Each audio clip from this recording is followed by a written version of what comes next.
life. The mood remains somber. The police only released the details of the accident yesterday. However, the family has been dealing with the grief since Saturday. Charles Shoperai lost his sister and his nephew to the accident. No, I'm not feeling well. I'm feeling bad because she was the one who can show us the love in our family. Charles says while he doesn't blame the health minister, Aaron Motsoaledi, for the accident, the family would like to hear from him. We need them to come and help us in the problem like this one, because we don't have something to repatriate the people out from this country because we don't have so much money. Charles says the deceased leave behind 2 children of minor ages. Thabiso Koba, Eyewitness News, Limpopo.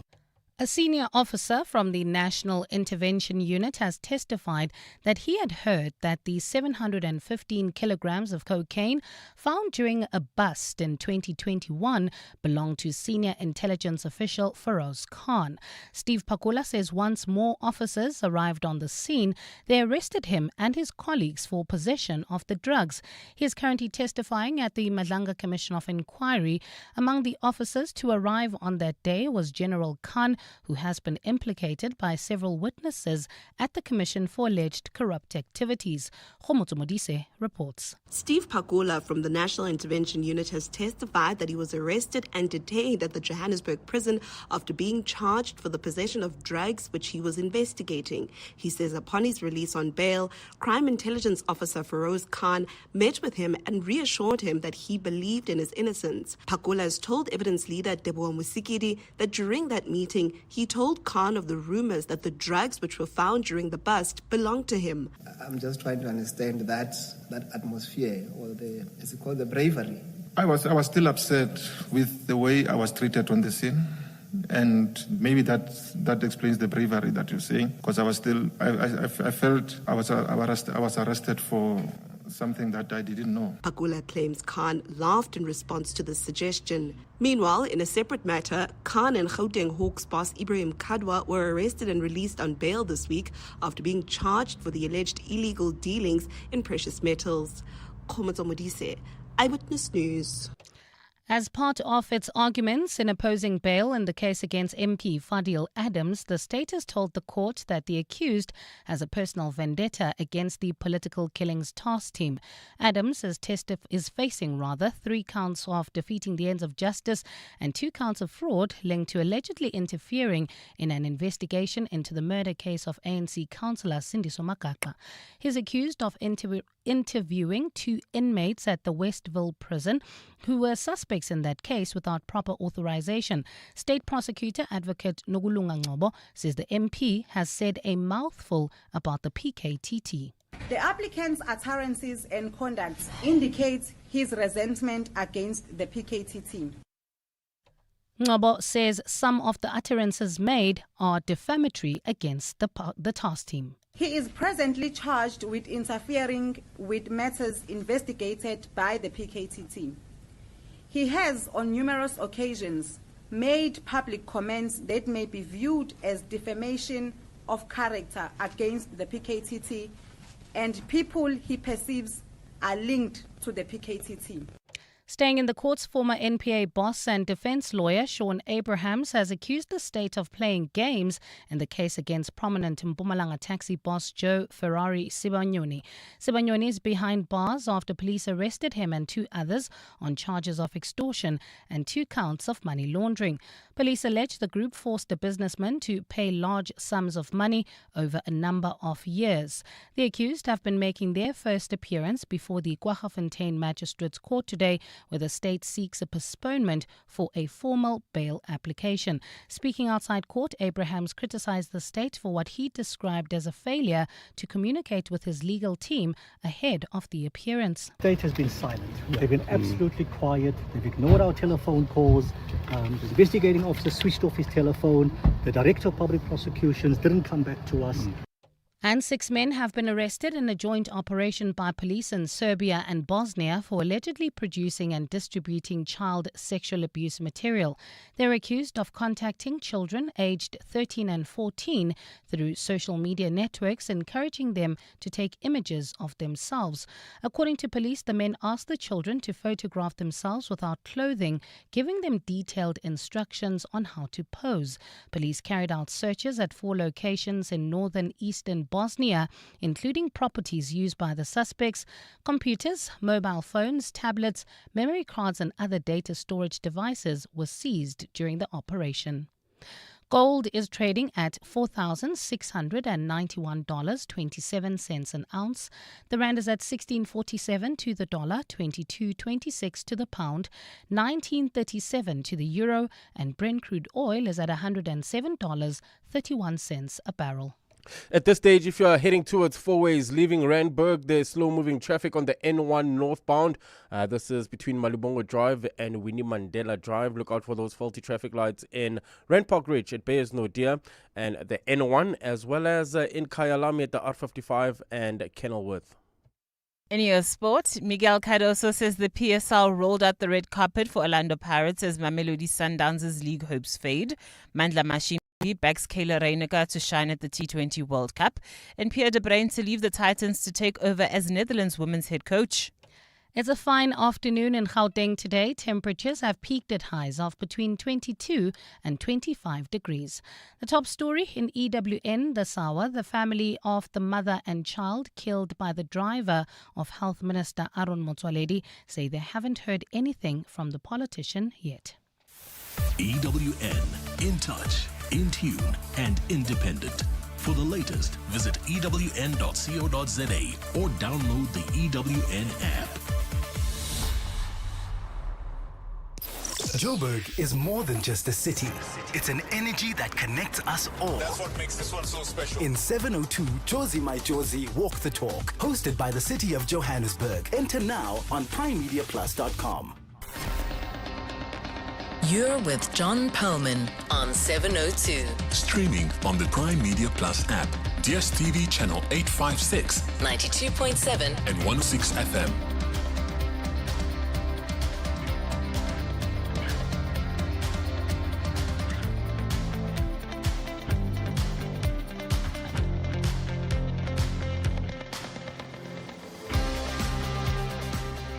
Very good afternoon, everyone. It's 9 minutes past 3 on Wednesday, the 13th of May. This is 702 Drive with me, John Perlman, wherever you are listening to us in 702 land. Welcome to the show. As police investigate the tragic accident that led to the death of a mother and child, as you heard, involving the motorcade of Health Minister Dr. Aaron Motsoaledi, the family and friends of the deceased are struggling to deal with their loss. EWN's Tabiso Goba is in the community meeting with the family. We'll hear from him after 4 o'clock. US President Donald Trump has landed in China to meet that country's President Xi Jinping. When the leaders of the world's 2 biggest economies meet, it's probably a good idea to pay attention. Whatever comes out of that meeting will undoubtedly have implications for every country in the world, including ours. Analyst Martin Davies joins us with his thoughts after 5. There are many who want to see President Cyril Ramaphosa held to account for Phala Phala. There are many who would like to see his political career brought to an end. But are all the people involved in this hoping for and pursuing the same thing? And might the fact that they have slightly differing agendas, even if they have a common purpose, lead to some confusion and possibly even undermine their intentions? Mbazima Shaloa has written a very interesting piece tracing out exactly that theme. He'll be with us at 10 minutes to 5. And as always, we'll finish off the show with some music. If you knew the end of the world was minutes away, what song would you choose to play out with? There are many you could choose, of course, and then there is this one by REM.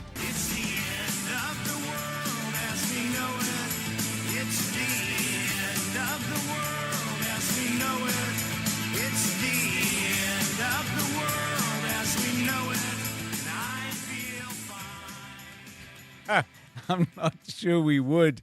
But anyway, yeah, I mean, look, you'd have to have a great sense of humor and a huge sense of irony and perhaps some stimulants if that was to be your end of the world song. But what's yours? Send it to us, please, on 072 702 1702 011 883 0702 if you'd like to call us and sing your own version of your end of the world song. We'll talk about that in the last 20 minutes of the show.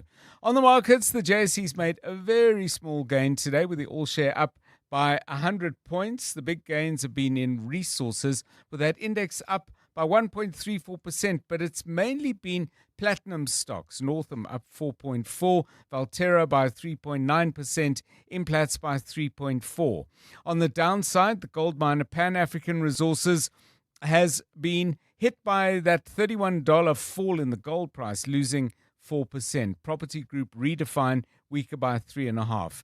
The rand is trading at 16.48 against the dollar. A euro will cost you 19 rand 29. That, by the way, a 9-cent improvement for our currency, and 22 rand and 24 cents will get you a pound. That's another 9-cent gain. Stephen Critters joining us with all the market news at 4:25. We'll bring you sport with Tolakele Mganga.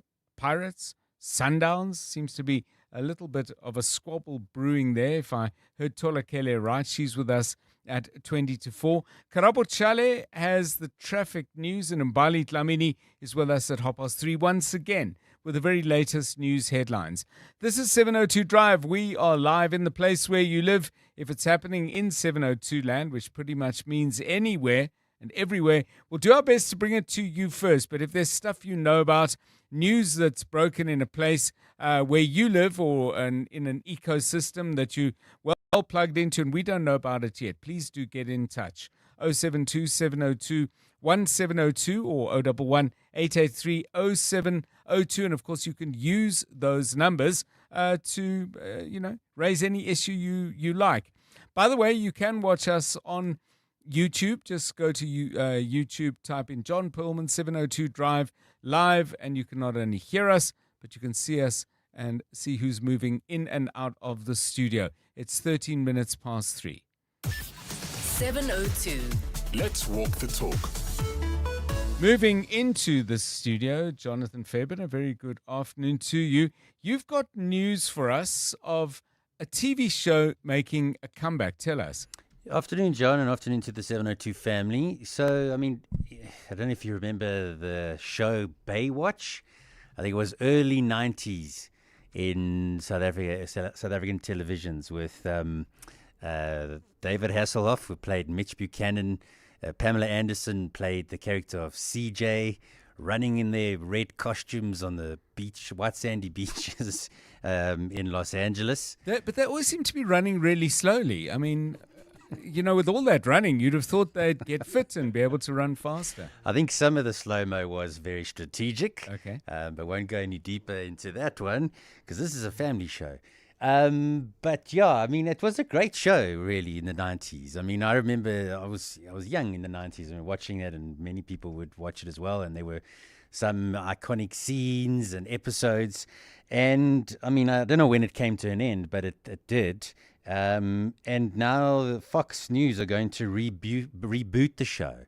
So they're going to have two characters who will reprise their roles, not David Hasselhoff or Pamela Anderson. Right. And then it will be similar storyline with the bodyguard. I mean, the what do you call them? Lifeguards. Yes.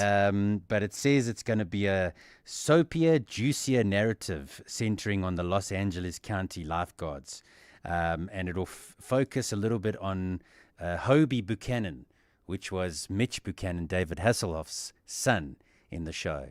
So, yeah, I mean, when I saw this news, I was like, really? Just leave it alone. Leave it. Let it be. Go watch the old episodes if you want. And it's a question to ask. I mean, are there series that you think should be rebooted? Or is the original great? Because, I mean, obviously they're going to reboot to bring it to newer audiences. So, I mean, is there some old series worth rebooting? Yeah, and are there some series that should absolutely be left alone? Yeah. Do not touch them. So your view on series reboots, one that's getting one, is Baywatch. I have to say, I never watched a single episode of Baywatch. You would have been, what, in your 30s around about there? Just 30. Yeah, so, I mean, I'd have been, I guess I'm part of the target market, but clean over my head. Missed it. How about you, Karabuchali? I mean, what for you would be a series that you think, please do another one? Or on the other hand, on the flip side, please just don't mess with something that was good enough and doesn't need to be remade. Usually, I always say just leave it the way it is. Leave my childhood memories the way they were, because when they remake them and they make them more modern, it doesn't hit like it used to back in the day. Like, for instance, the A-Team. I don't think there will be a meaner, nastier, angrier Mr. T. Yeah, yes. You cannot cast anybody in. I don't think they can get it the way the old Mr. T had it. So, yeah, most of the things, just leave it alone. Like that other one, MacGyver, Kit, come on. Yeah, MacGyver. Yeah, those ones must just leave it the way they were. Okay. One I would like to reboot is Airwolf. Do you remember Airwolf? Oh, you don't remember Airwolf? So, I mean, Vincent, the main character in Airwolf was this, supersonic fast helicopter. Mm-hmm. Now, I think in today's, CGI and technology that's around, I think you could really do something special with Airwolf, because you watch those episodes back now and it's like, okay, it's just a helicopter flying around. But I do think in some reboots, it's nice to keep certain elements from the original show, like Baywatch. Remember this theme tune?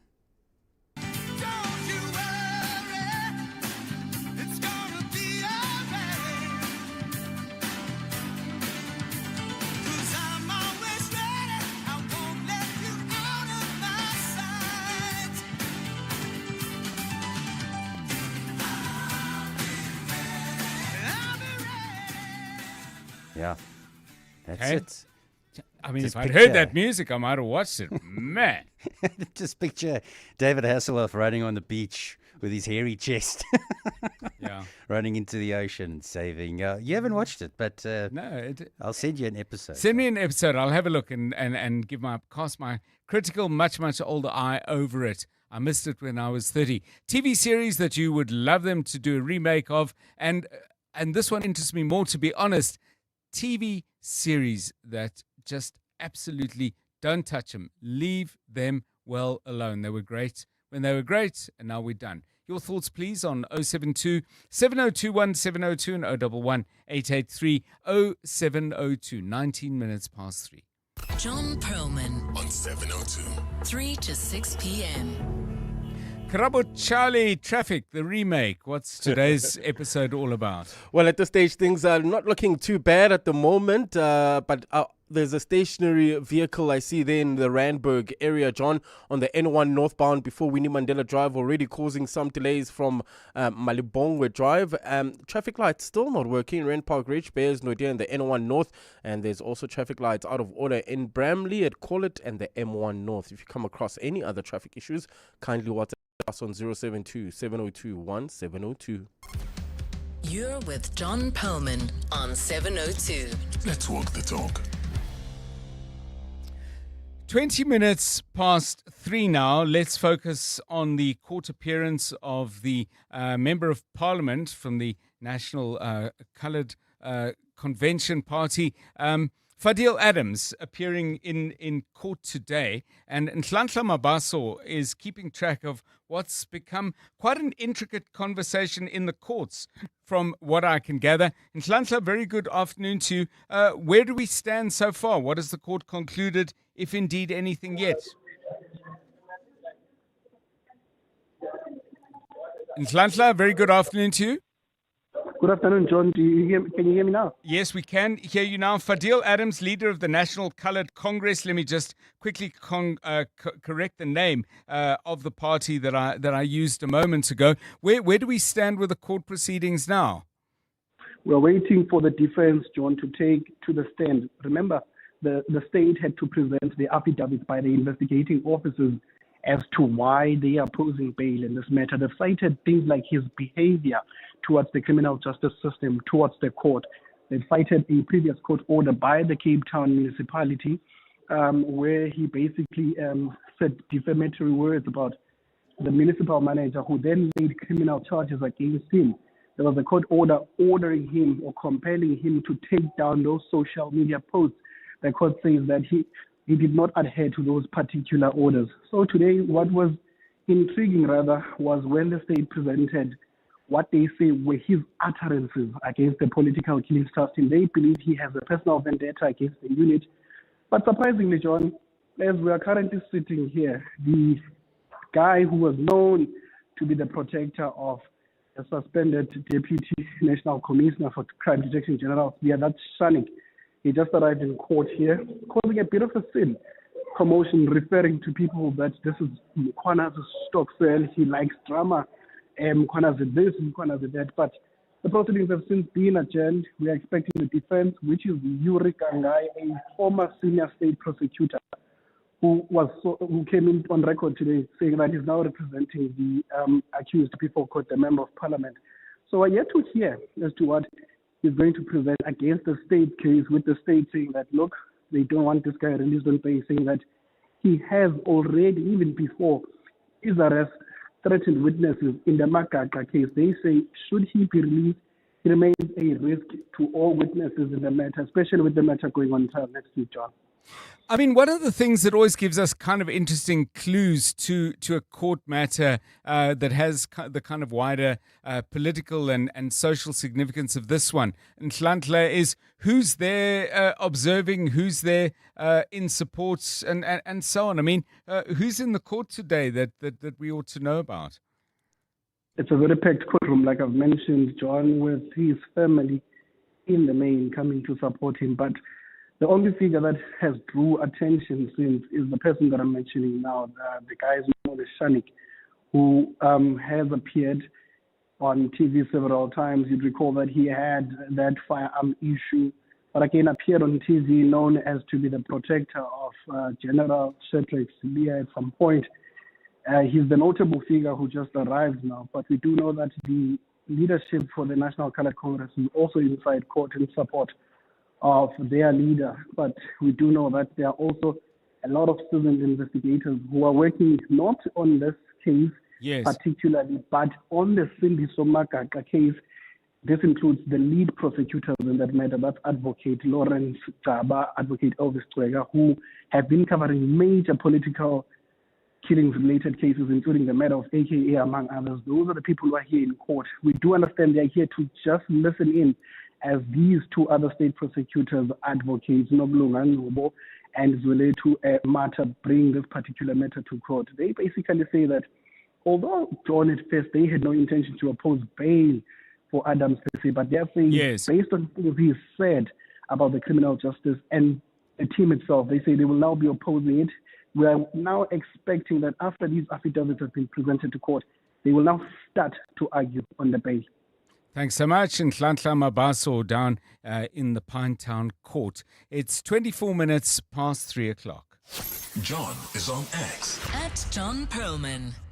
Well, let's go from one court case to another. Businessman and taxi boss Joe Sibanyoni appearing in court in Mpumalanga alongside others to get the very latest on what's happened there and look ahead to what might be coming up. We're joined now by another of our EWN team, Mongezi Koko. Very good afternoon to you. 3 people in court today, as I understand it, and the police say they're still looking for a 4th suspect who they would also like to put in the dock. What's the latest, first of all, on that? Very good afternoon to you, Ndete John, coming to you live from the Kwaggafontein Magistrates Court here in Mpumalanga, where we saw what was supposed to be a very short sort of court proceeding turn into hours long with several adjournments. Now, of course, appearing in the dock today was taxi boss and taxi tycoon Joe Sibanyoni, accompanied by Mvimba Masilela and Philemon Msiza. Now, they're all accused of extorting a Mpumalanga-based businessman for several years making him pay an undisclosed amount of money. Now, in addition to that charge of extortion, they're also facing 2 counts of money laundering, which was brought forward today. But now, in a very controversial turn of events, it came to light before the court that the state had not furnished the defense with the charge sheet. And now the defense then also ventilated some of their frustrations, highlighting that they were unable to reach the investigating officer who had allegedly switched off his phone, and that the NPA was not liaising with them in terms of sharing the necessary documents. Now, on top of all of this, we then discovered that the defense was ready to proceed with a possible bail application, having already drafted their affidavit and having it stamped and taken under oath, which was far removed from what the state brought forward. The state indicating to the court that it's not ready to proceed with any bail application and requesting the maximum possible postponement in the event of a first case. Now, that is about 7 days. So what the court can do is grant the state a possible postponement, but within that 7-day limit, with the 7-day limit being extremely, or rather being only executed under extreme circumstances. Now, to also speak to part of the defense that we are seeing is former NPA boss Shaun Abrahams leading the defense team and representing Joe Sibanyoni before the Kwaggafontein Magistrates Court. Now, Dr. John, you made mention of the 4th arrest, which then moves away from the court system but rather falls under the police. Now, the police are more looking for the 4th person to hand himself over. Not much detail provided as to who it is, how is he affiliated to the other 3 who appeared today, and what will the charges brought against him be. They also say that more arrests could be expected, so the SAPS remaining really mum around that particular situation. During court, we saw a lot of back and forth between the defense and the state, with the defense then poking holes in the state's case, as you'd imagine, being the NDPP and then coming towards the legal representative side of the defense. Shaun Abrahams then scrutinized a number of the sections that were brought forward by the prosecution and poking holes in it in many of these defenses, which the magistrate DJ Erasmus then welcomed some of these things and sided in favor of the defense. That application by the state to have a 7-day postponement was cast aside, with the magistrate ultimately then sticking to Friday. Now, Dr. John, it's important to note that there was a magistrate who was assigned this particular matter and recused himself, citing safety concerns, and this then was moved to DJ Erasmus, who was also informed yesterday that the chief magistrate in Mpumalanga would be taking over this particular matter on Friday, which did anger the defense and brought questions, and they say they don't understand why the person responsible for the region has to oversee this matter. So it's really playing out, and a lot more developments coming in, but we will keep afloat and will, of course, return to the Kwaggafontein Magistrates Court, where we'll have a proper breakdown of what the charges the state intends to bring forward and why they'll be opposing bail. Thank you so much, Mongezi Koko, with that update from the trial of entrepreneur, businessman Joe and taxi boss Joe Sibanyoni, who is standing trial on charges of extortion. We don't know the full details of that, but that's the broad description we've been given. 2 people with him in the dock. Police say they are looking for another. Still to come on 702 Drive, great sadness and grief at the passing of a leading figure in the arts world in Johannesburg and across the country as a whole, Maria McClo, who just very recently was actually hanging out with Clement Manyatela. Clement recapped much of what really was a terrific interview with her, passing away very, very suddenly, Maria McClo. And at 10 to 4, we'll just pick up a little further on her life, her legacy, and memories that people have of her. A close friend of hers, and somebody you know very well indeed, Zanya Musaka, who was a very good friend of Maria McClo's, will be joining us to talk about her at 10 minutes to 4. It's 3:30.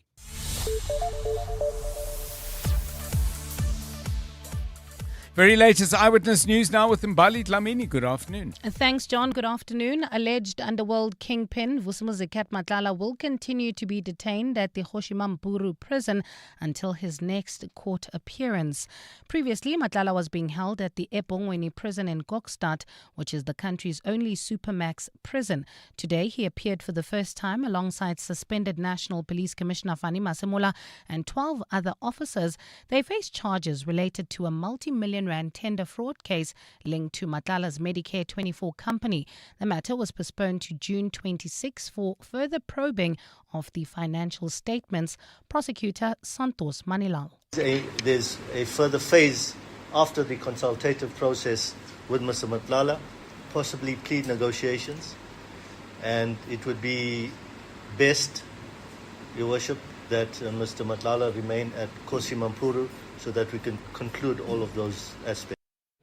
The 3-year-long child sexual abuse trial of convicted paedophile Ian Wares has been delayed yet again at the Wynberg Regional Court in Cape Town today. The 86-year-old former teacher was expected to be sentenced today, but his new defense attorney asked for more time to obtain a social worker's report ahead of pre-sentencing proceedings. Wares was convicted in March of indecently assaulting a former learner known only as Stephen while he was in grade 5 at the Rondebosch Boys Primary School in 1988. For the past 3 years, Wares was represented by attorney Ben Mathewson, who recently left his law firm to continue his studies. Ntutuzelo Nene reports. Ian Wares' attorney William Fullard says he has not had enough time to fully prepare for the case following the departure of Ben Mathewson 2 months ago. He asked the court for more time to prepare for pre-sentencing proceedings, arguing that his client has a right to a fair trial and properly prepared legal representation. Magistrate Vanessa Miki granted the postponement until June 7 for pre-sentencing proceedings. Ndutuzelo Nene, Eyewitness News at the Wynberg Court. And the Cape Winelands District Municipality says 8 families cut off in the Cape Winelands and Drakenstein areas have been rescued.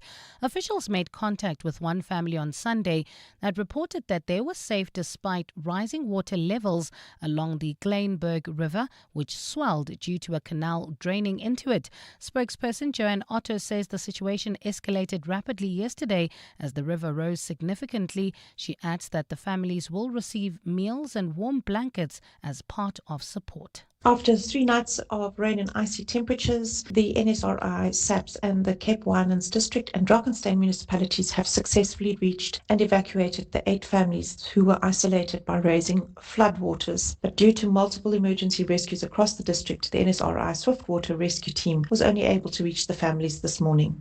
And in France, authorities have confined more than 1,700 passengers and crew of a cruise ship which docked in Bordeaux.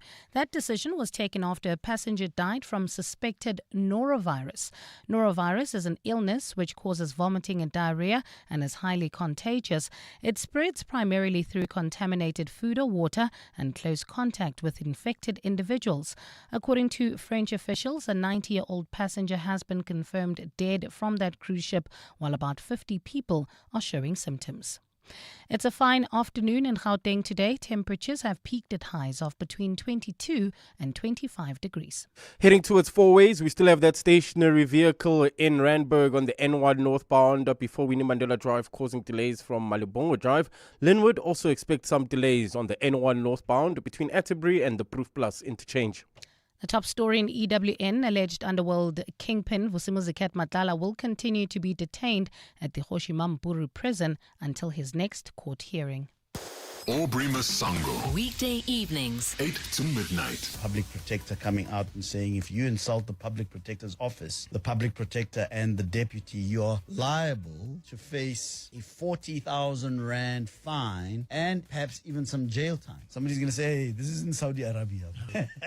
If you look at the attacks on public protector's office during Thuli Madonsela's time, I'm not talking about Brazil back. There was nothing there. Nobody even knew that there was a public protector. It does feel a little strange. It just feels un-South African. Aubrey Masango. 8 to midnight on 702. 702. Africa's Travel in Durban is happening from 12 to 14 May at the Durban Exhibition Centre. Look out for the Resurgence Conference Durban activation and learn about the July conference, which is focused on unlocking investment and connecting businesses to opportunities.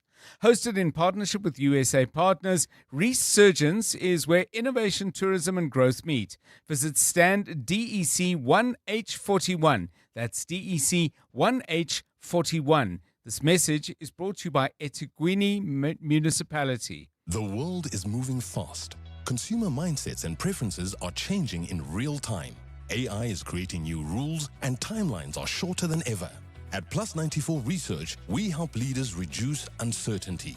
We deliver authentic, real-time data grounded in proven methodologies and powered by relevant, cutting-edge technology. So when decisions can't wait, you move forward with clarity, confidence, and impact. Plus 94 Research, the science of decision-making. Tired of seeing the same tiles everywhere you look? Charm Decor is where you'll find something different. We curate high-quality imported tiles and mosaics that transform your space into something truly special. Design-led collections, easy online shopping, and samples delivered straight to you, so you can choose with confidence. Trusted by interior designers, architects, and home renovators. Discover tiles that inspire. Charm Decor. Visit charmdecor.co.za and order your samples today. Not every change feels like a choice. Some arrive as disruption. Shift Happens with Richard Sutton is a podcast about those moments where life moves first and you have to catch up. And now you can catch it all. Shift Happens with Richard Sutton. Coming soon on PrimeMediaPlus.com, the Prime Media Plus app, Spotify and Apple Podcasts. Powered by First Light. Therapeutics for the modern mind. 702. WhatsApp John on 072 702 1702. Good afternoon, John. This is Tumelo from Kempton Park. One I remember very well, which shouldn't be redone, is I don't know if anybody remembers it. Acapulco Heat. Something like that. Do you remember that one? Who was that guy? When people say, do you remember that one? I am the worst person to ask because I miss so much. But here we are. This is what Google tells us. Acapulco Heat. A secret team formed as a coalition of international agents fights against terrorism while posing as models and photographers of a beach fashion enterprise. Made it through 2 seasons from what seems to me to be not all that promising description of the show's basic premise. But then, as I often say, I was not the target mark. Catherine Oxenberg, Brendan Kelly, John Vernon, not ringing loud bells for me, never saw it. TV series that might or might not get a reboot, please let's get your views on. Absolutely do not touch, don't ever try and do it again. Or series that you'd love to see come back. Favored, says Seinfeld, no. To which we could add a couple of no's as well. Letizia says maybe we can reboot Knight Rider. There was a movie, Baywatch, by The Rock, around about 2015 or thereabouts. And David Hasselhoff and Pamela Anderson made cameo appearances apparently in the movie there as well. What else? Vanessa says a reboot of Battlestar Galactica would be so good. The last series was around 2004 to 2009. Says nothing though would beat the original with Richard Hatch, Dirk Benedict, Jane Seymour and Lorne Green to name but a few. 702 Drive, 20 minutes to 4, sports time.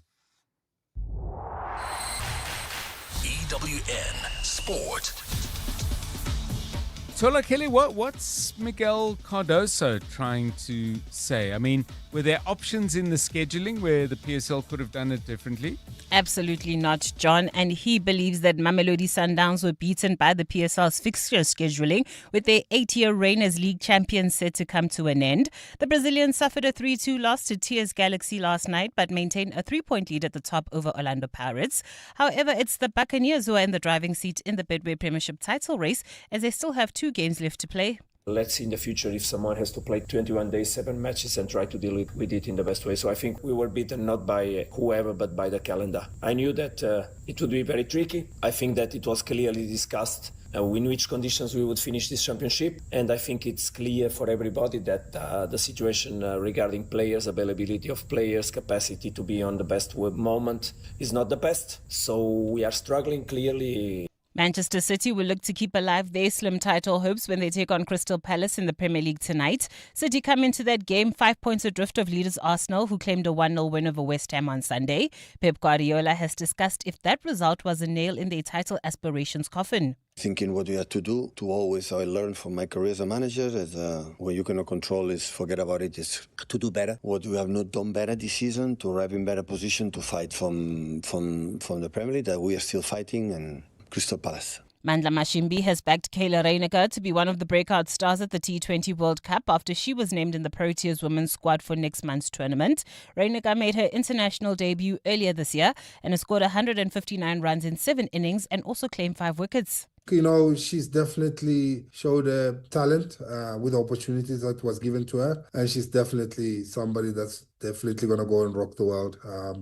You know, if the opportunity presents itself during the World Cup, I'm pretty confident that she will do well for us. And Pierre de Bruin will leave his role as Titans women's head coach to take up the same role with the Netherlands from the 1st of August. He replaces Neil McClo, who will lead the Dutch when they make their maiden T20 World Cup appearance in June. De Bruin played professionally before retiring in 2010 and has previously worked with Namibia's national team. Tholakele Mganga, Eyewitness News Sport. EWN Traffic. Right, let's focus our attention on the roads now. It's 18 minutes to 4. This EWN Traffic is brought to you by GWM, class-leading vehicles that help you navigate your journey. Problems in Linwood, we'll get an update on that now from Karabo Charlie, plus an update on everything else either moving or stalling in Gauteng. Karabo. Yeah, I must say at this stage, John, not looking too bad. Free-flowing across most parts of 702. However, we have that one little issue. This is in the Linwood area. Expect delays. This is on the N1 northbound between Atterbury and the Proof Plus interchange. Also look out for those faulty traffic lights. Rand Park Ridge, Bears Nodia and the N1. There's still traffic lights not working in Bramley, at Corlett and the M1 North. For the latest traffic updates, you can also follow us on X at EWN Traffic. There's more EWN on air, online, and on the EWN app. Ever since fuel went up, you've had to endure a lot, like helping your mom run errands while she tries to help you with your love life. Hi, Bo. Kanti, when are you and Sfiso getting married? Pella, I want grandchildren. Don't let the fuel hike put you under pressure. Get 5,000 Rand towards your fuel when you buy a Haval or P-Series this month. Visit gwm.co.za or your nearest dealer to book a test drive. GWM. Go with more. You're with John Perlman on 702. Let's walk the talk. We were asking you, given that there's going to be a reboot, a remake, what do you call it? A remake, I think, is probably the best. Reboot would suggest that you take the old one and simply, what do? You switch it off and then you reboot. Anyway, remake of Baywatch. Is this going to be a good thing? And is it going to, in some way, try to replicate the old Baywatch, or is it simply going to be something new and set up on its own terms? It prompted the broader question of TV shows that you think should absolutely be left alone. Do not try and remake them under any circumstances. Sandra says, do not touch Little House on the Prairie, Benson, Golden Girls, The Facts of Life, The Growing Pains, and more. Sandra, the and more gives you a long, long potential list of things not to touch. But thank you for those that we've shared already. Let's hear a couple more of your thoughts on that. Zin zin zin zin zin zin zin zin zin zin zin zin zin zin zin zin zin. Tropical heat, baby. I hope they never touch this, because I don't want the memory that I have in my head to be distorted. They must just leave it like that. Yeah, okay. So there's a very clear view. Tholakele, what's yours, though? I mean, is there anything that's on your do not touch under any circumstances list? John, firstly, can I say, like, so many of these shows, I have no idea. Like, Tropic. Yes, me too. No idea. I'm just Not like, a clue. okay, you guys watch another TV channel that I don't know about. The first one is Half and Half, which was about two sisters who share the same father, but then get to know each other when they're older and kind of try to build a relationship. And they live in the same building. I really enjoyed that one. I don't need a reboot. I don't need to know what happened after the show abruptly ended. And then Girlfriends. That's also another show that I do not want touched. It was a show about 4 friends just navigating like their 20s and their 30s and all the complexities that come with that. I don't need another version of those 4. They were perfect as they were. Okay, so there we go. The list is growing on the Don't Touches. I think we've got a couple more of your voice notes. 0727021702. If you'd like to join us and give your thoughts on that. Let's hear. Good afternoon, Dr. John. Hope you're well. So I'm going to start with series Not to Touch. Leave them alone. Let them rest. Touched by an Angel, number 1. Highlander, number 2. Dawson's Creek, 3. New York Undercover, number 4.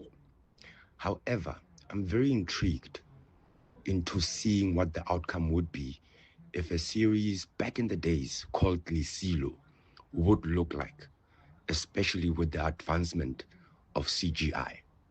Helen Moleko and Madrid. Hi, Dr. John. My TV series that can never ever be remade is Mzinwe Zinzizwa. I mean, that can never ever be recreated. There is nobody in this country that can deliver those lines. Lines like, Yewen, Nimdala, I'm dull. And as far as I'm concerned, nobody can ever do that ever again. Yeah, it's an interesting thought that when you have a particularly iconic character in a TV series around which the series is built, and then, if you make a change and you bring it back, what do you do with that particular central character? Do you disperse the energy, don't try and replace them, or do you actually do that? Still to come on the show, very heartening bit of news coming out of Transnet. Apparently, the performance of our ports has been the best it has been in 15 years, and we've lamented so much to do with our railways, our ports, and the Transnet stable of operations in general. But it sounds like the ports are really starting to get their act together. If you're involved in import and export, by the way, I'd love to hear from you. Do you feel that your own business is benefiting from that improvement? We'll talk to analyst Andrew Pike about that. He's joining us sometime after 5 o'clock. 12 minutes to 4. The Midday Report with Mandy Wiener. The Midday Report at its heart is a current affairs show, but it really is a show about everything you need to know about and everything you didn't know you needed to know about. Our listener is sharp, plugged in, curious, has developed opinions, but is still open to learning new things. My favorite part is how witty, sharp, and funny our listener is. What we cover every day is breaking news, current affairs, politics, the courts, global developments, science, education, popular culture, sports, books, and of course, good things too. I like to think of it as a lunchbox with a little bit of everything. What I love about 702 Land is that it is full of energy. There's always something happening, a developing story to follow. But it's not parochial. The 702 family cares about what is happening in the world around them and how we plug into that. The Midday Report with Mandy Wiener. Weekdays from 12 to 1 p.m. Joburg is more than just a city. It's a home for dream creators, operators, and change makers. In celebration of this, 702 has partnered with Jozi My Jozi to unite the whole of Joburg in the 702 Jozi My Jozi Walk the Talk on Sunday, 26 July. In your diaries, please, that date. We're going on a walk through the Joburg CBD, and we want you to join us and be a part of something special. Enter now on primemediaplus.com and get ready for the 702 Jozi My Jozi Walk the Talk, hosted by the City of Johannesburg. Walk with the people, for our Jozi. Babize bonke. More on primemediaplus.com. It's another girl.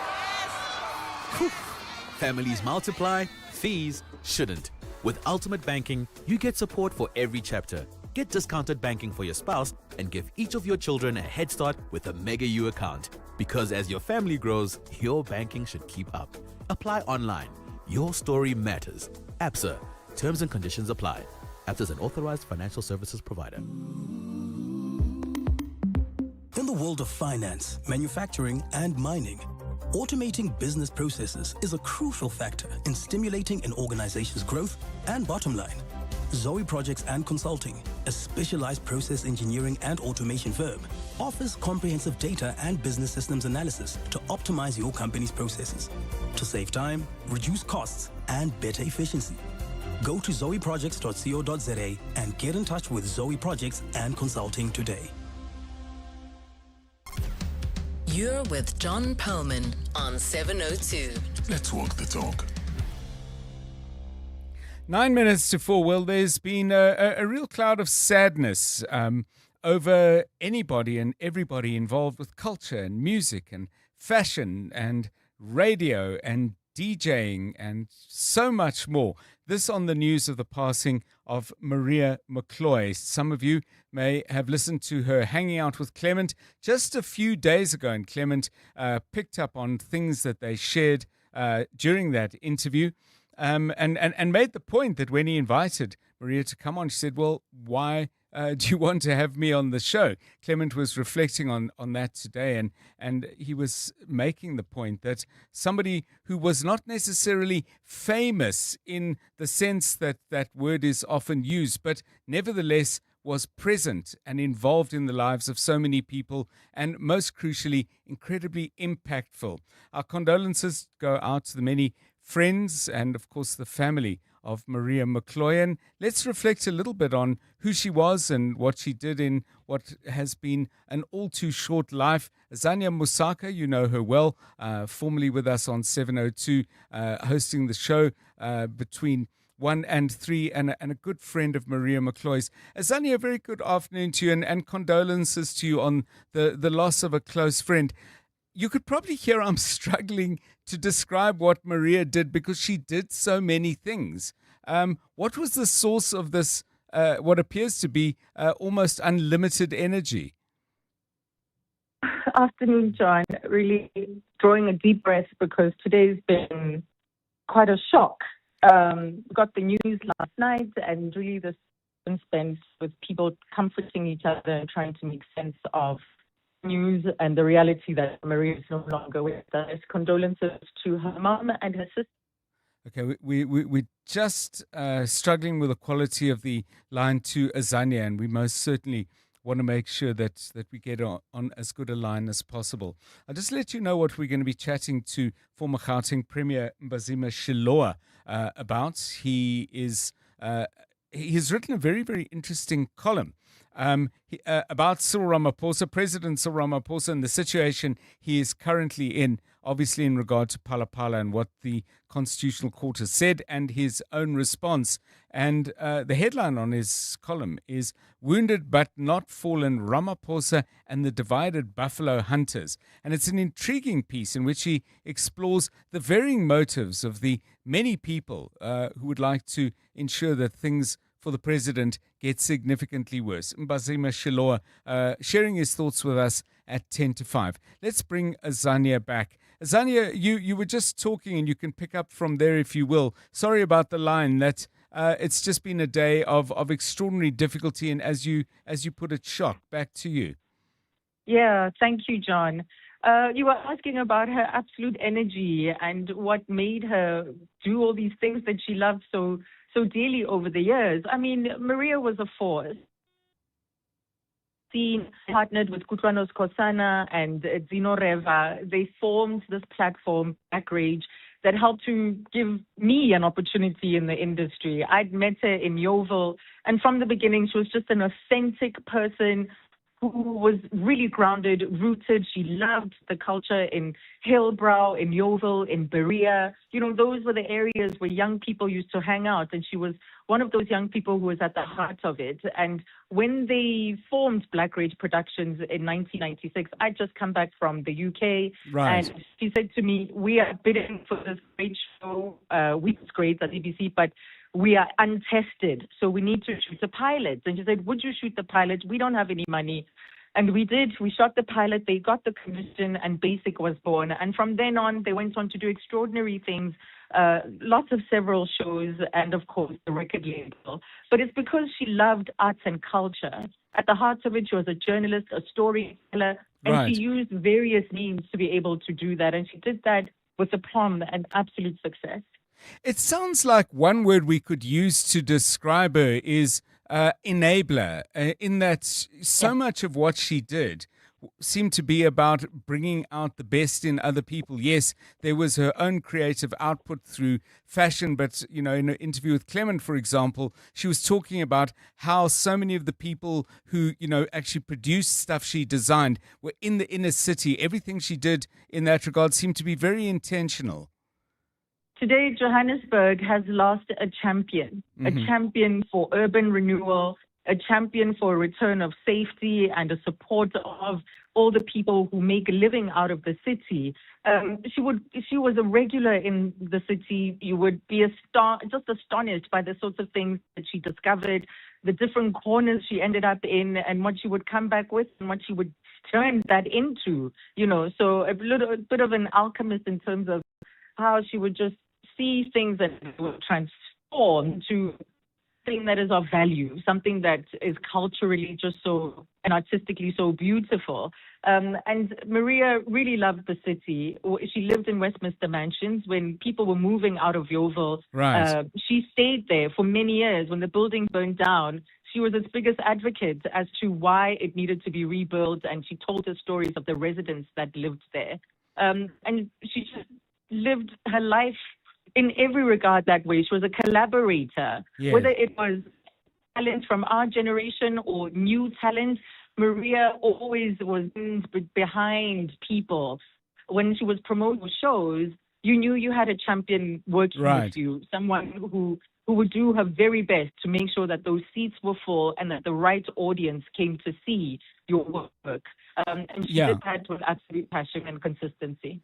So, Asanya, in the beginning I said Maria was not necessarily someone who was famous, and that was not in any sense offered as in some way diminishing her work, but rather talking about people like herself who don't necessarily get the loud acclaim, but don't necessarily get access to the kind of big levers of cultural power in our society. And I'm just wondering if you have a view as to whether, you know, in her short life, you know, perhaps we as a society didn't make the most of what she could do. Nothing to do with anything with her efforts, but that we don't bring people like that perhaps into the mainstream as much as we should.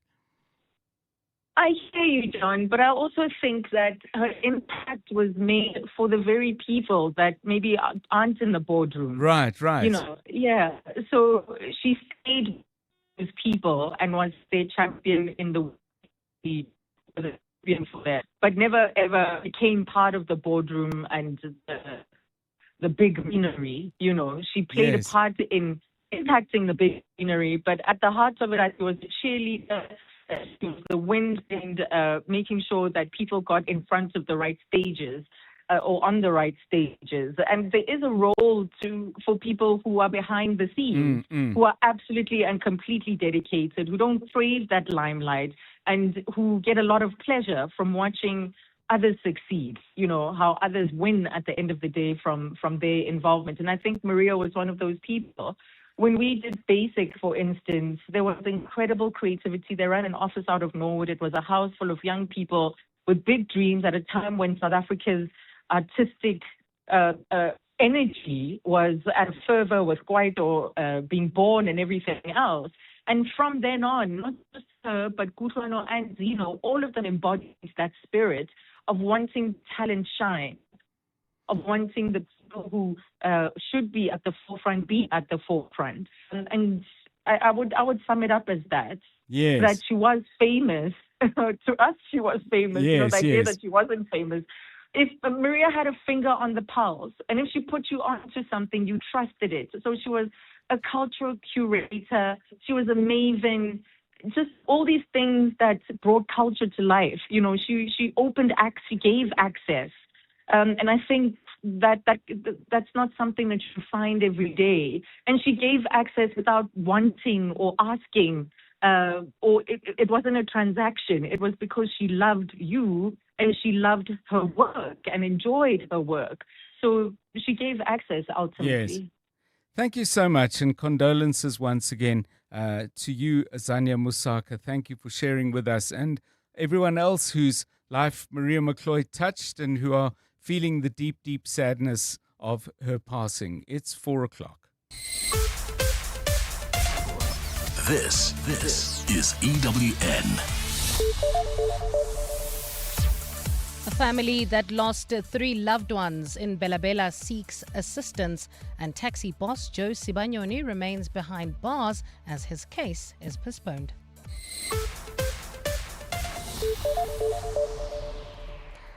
Good afternoon, I'm Bali Dlamini. We begin with a story which contains some disturbing details. The family of the mother and child killed by the driver of Health Minister Aaron Motsoaledi say they haven't heard anything from the politician yet. On Saturday evening, Beauty Shoperai and her 1-year-old son, Paul Masunda Jr., died instantly after being struck by the minister's official vehicle while trying to cross the N1 highway near Bela in Limpopo. Shoperai died while trying to reach her husband, who had died a few minutes earlier after also being struck by a car while trying to cross the same highway.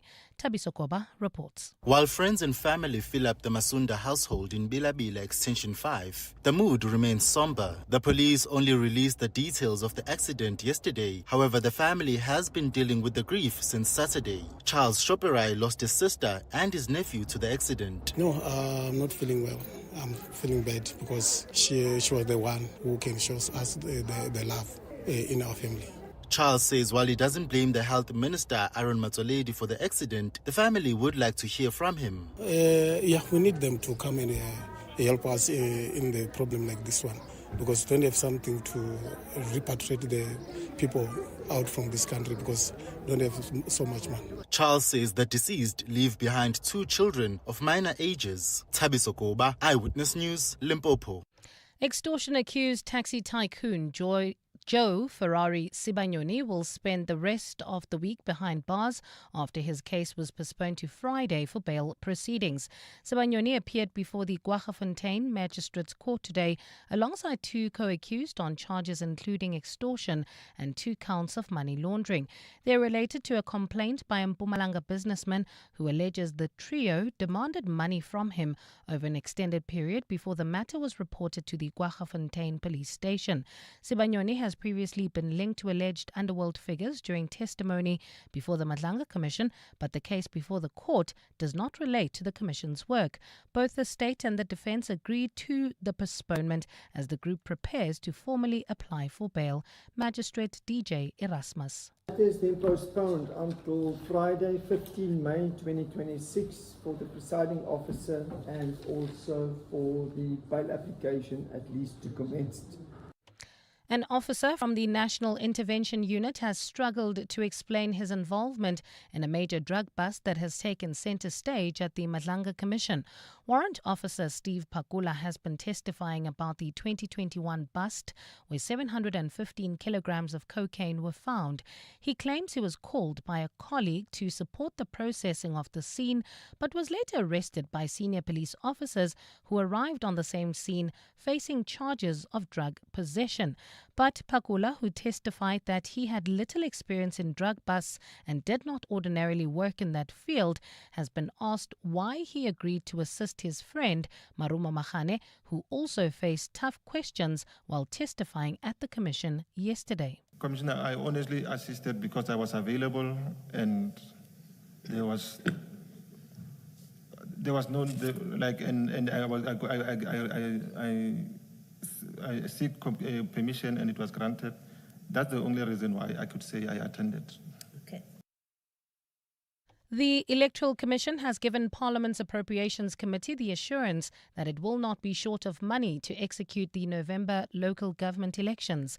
It says with the election date having been set, the Commission is hard at work preparing for upcoming voter registration events, intensifying its outreach programs and mis- and disinformation campaigns. The Commission says it has sufficient money in savings to plug a 1.6 billion rand shortfall between this year's allocated budget and the 4.75 billion rand price tag to host this year's polls. Lindsay Dentlinger has more. With a budget of 3.1 billion rand for this financial year, the IEC says even in non-election years, it continues to spend in preparation for elections and to manage political party funding. Chief Financial Officer Dawn Barter says expenditure is expected to crank up in the next few months, with registration and other people-centred events on the timeline. She says the Commission will only be able to draw down on its savings of 700 million rand once the National Treasury is satisfied with its audited financial statements. In years where we don't consume what is allocated, we save that in a kitty, and we are then able to tap into that kitty in terms of the mechanism provided to us by National Treasury. Deputy Chief Electoral Officer Mashego Shaburi has confirmed the Commission is sufficiently funded to host the elections and says pre-election programs will include voter registration initiatives to invert the underrepresentation of certain demographics on the voters' roll. Lindsay Dentlinger, Eyewitness News, Parliament. And in Asia, U.S. President Donald Trump has arrived in Beijing for a high-stakes two-day visit with his Chinese counterpart Xi Jinping. Trump is accompanied by tech bosses including Tesla's Elon Musk and Nvidia's Jensen Huang. With tariffs, the competition over tech, the Iran war and Taiwan high on the agenda for the two superpowers, prior to his arrival, the U.S. president said he would ask China to open up to U.S. industries. This visit was originally scheduled for March this year, but it was delayed due to the war in the Middle East. Gold is trading at $4,691.27 an ounce.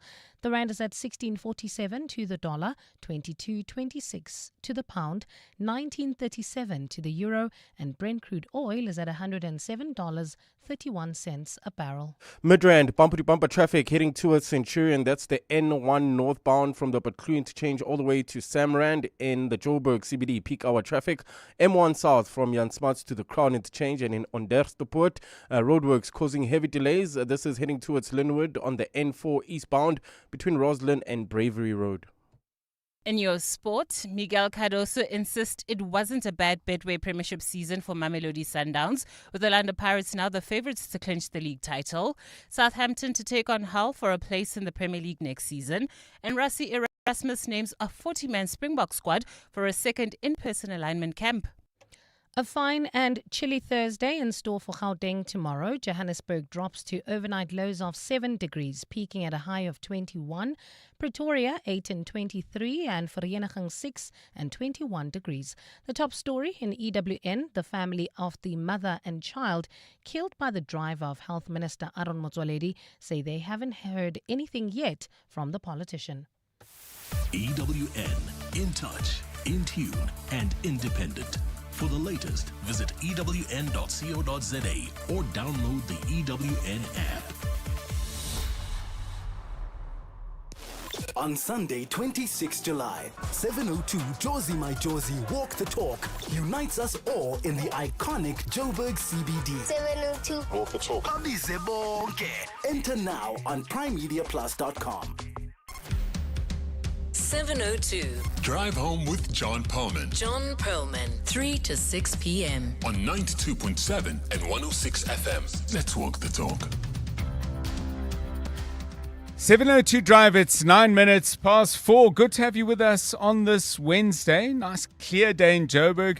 Pretty cold, of course, but boy, has the Western Cape and the Eastern Cape and other parts of the country, but particularly those two provinces, they continue to be battered by rain and storms, and the damage is enormous. If you're down in that part of the country, by the way, do give us a call and just tell us what you're seeing, what you're going through, and what are going to be either the personal or economic consequences of all of this, or both, because they do so often go together. Give us a call on that on 011 883 0702.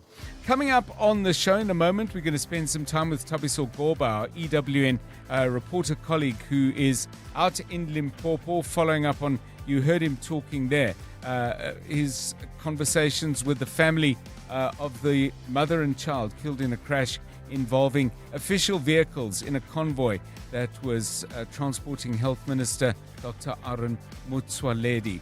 Thabiso Gorba joining us shortly on that. Quite a few court cases on the go. We'll be looking out for updates on that. I see that the appearance in the Pinetown Magistrates Court of Fadil Adams is continuing. And we've got Nhlanhla Mabaso there. He'll be giving us regular updates on that. Very, very busy day in the courts. Josie Banyone appearing. Vusimuzi Matlala and Commissioner Fani Masamula have been in court today as well, as we see, I think more of these cases, not all of them directly connected to the Madlanga Commission, but certainly featuring figures who've been very prominent in the testimony given to that commission. More on that a little bit later in the show. After 5, we're going to be looking at something that I thought really represented some rather good news, that Transnet has reported that the ports are actually doing the best they've done in 15 years. 15 years in which we've seen a steady decline in the state of South African ports. And I was just asking you, if you run import and or export businesses, please do give us a call and tell us whether you're noticing any of those improvements. I'm just noticing some breaking news, by the way. Party whips have agreed on a 31-member panel that will sit on the impeachment committee. That, of course, whether that committee and when that committee will get off the ground will depend very much on what happens with the review application put forward by President Cyril Ramaphosa. But we'll give you some details of that 31-member panel shortly. I'm just seeing this story now, and I just want to make sure I give you whatever I give you as accurately and as precisely as possible. 12 minutes past 4, we asked you about TV series that absolutely should not be remade or that you're desperate to see remade. This is what some of you had to say. 702. WhatsApp John on 072 702 1702. Good afternoon, Tate John, Tate Perlman. You're speaking to Colin Joy from Mabopane. Now, the one that comes into my mind is the High Chaparral. It was cut during the 1971 due to monetary constraints. I love that. I love that cowboy, man. I love it so much. Great show as always. Bye. Boy, this is bringing out the performance abilities of all of our listeners. 13 past 4, let's find out how the traffic is moving or not. EWN Traffic. Problems in Midrand. Here's Karabo Chali with the details. Yeah, that's heading towards Pretoria. Bumper-to-bumper traffic in Midrand. N1 northbound from the McClo interchange all the way to Samrand. Driving through the Joburg CBD. We just have peak hour traffic there on the M1 southbound from Jan Smuts to the Crown interchange.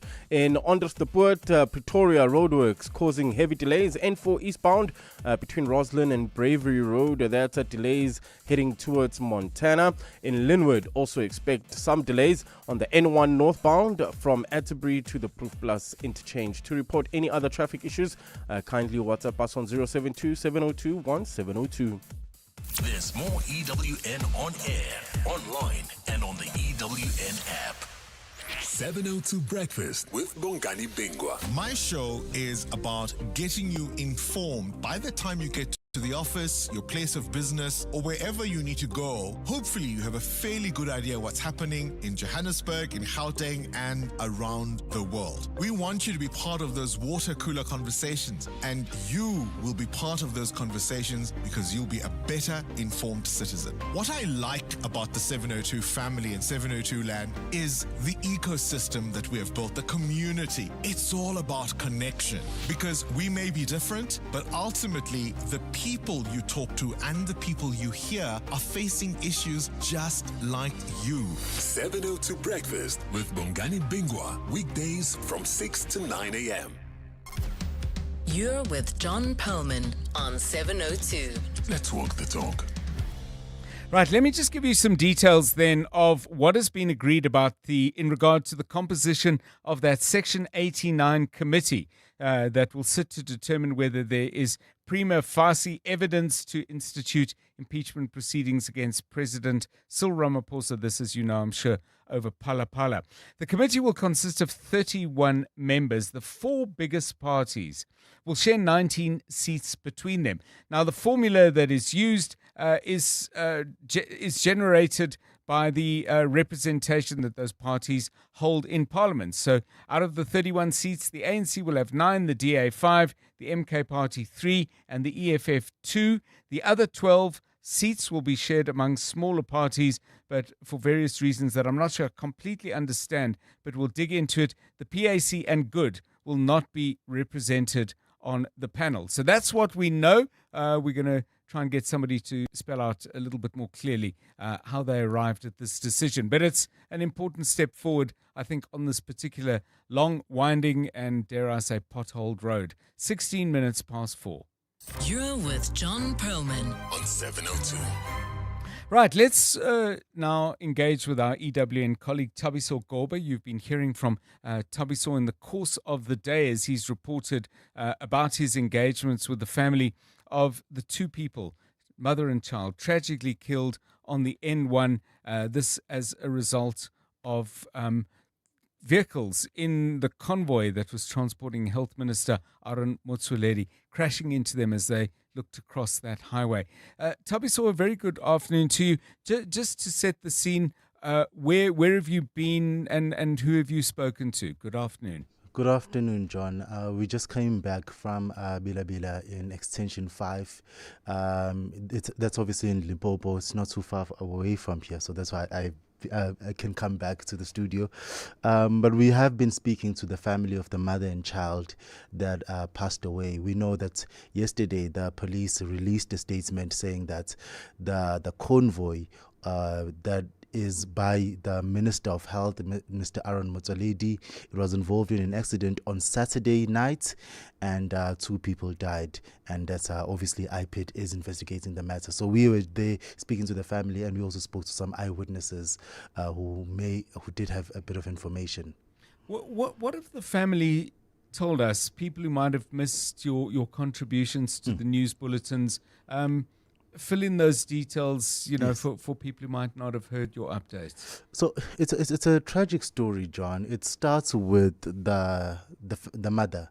So the mother and child, the 1-year-old child, they were going to Zimbabwe. They are Zimbabwean nationals. Mhm. She was going back home for a couple of weeks to see her family, but also to take her 1-year-old child to meet her new family. Obviously, the child is newly born and was going home for the first time. And there's an intersection there, John, between the N1 and the road that connects the N1 to Bila. There's just a patch of ground. It's Right. used as an informal bus stop. How I understand is that for people who go to Zimbabwe, they obviously can hire buses, and these buses will pick them up along the way. So she was standing there. She was accompanied by her husband and her 14-year-old son. And what happened is the bus came, she got onto the bus and obviously said her goodbyes to her husband and to her 14-year-old son. Now, what happened after that is when the husband and the 14-year-old son were going back home, walking back home, there was a car that stopped for them and wanted to give them a lift. Now, the issue is that this car was on the other side of the highway. Right. When the husband tries to cross the N1 highway, he unfortunately gets hit by a car. He dies instantly on the scene. Now, the 14-year-old boy then takes the phone and calls his mother. Distressed, as you can imagine, calls the mother and tries to explain what has happened. The mother, who's in the bus heading to Zimbabwe, the bus had just left. I understand the accident happened about 30 minutes after. So she stops the bus immediately and gets off from the bus and walks back to obviously support her 14-year-old son and check what the state is with her husband. Now, just as she's about to make it to where her husband was lying, she also has to cross the road because she was on the wrong side of the road. Right. And she has to cross the highway, and that's when, unfortunately, the car that was transporting the health minister, Mr. Motsoaledi, then hits her. She had a child tied around her back. They both die on the scene. I spoke to an eyewitness, not necessarily an eyewitness, but one of the people who was there first on the scene. And obviously, I won't get too much into the details to just spare our listeners' ears, but he did describe it as a very, very gruesome scene. Are they saying there was only one vehicle in the convoy? Because my understanding is that when we heard the news that IPOD would be looking into it, they mentioned they would be investigating the conduct of two people, which made me think there were two vehicles involved. This suggests it was a single vehicle. So remember the husband, John, he died first. Yes, and okay. He was,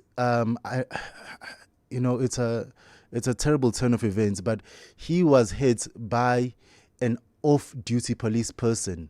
And then obviously we do know that protectors from the ministers or people who drive ministers, they are also members of the SAPS. So IPID will be obviously investigating the off-duty police officer who hit the husband, and they'll be investigating the driver of Mr. Motsoaledi, who's also an SAPS member, for then the double murder, for not necessarily the double murder, or obviously the incident that led to the killing of the mother and child.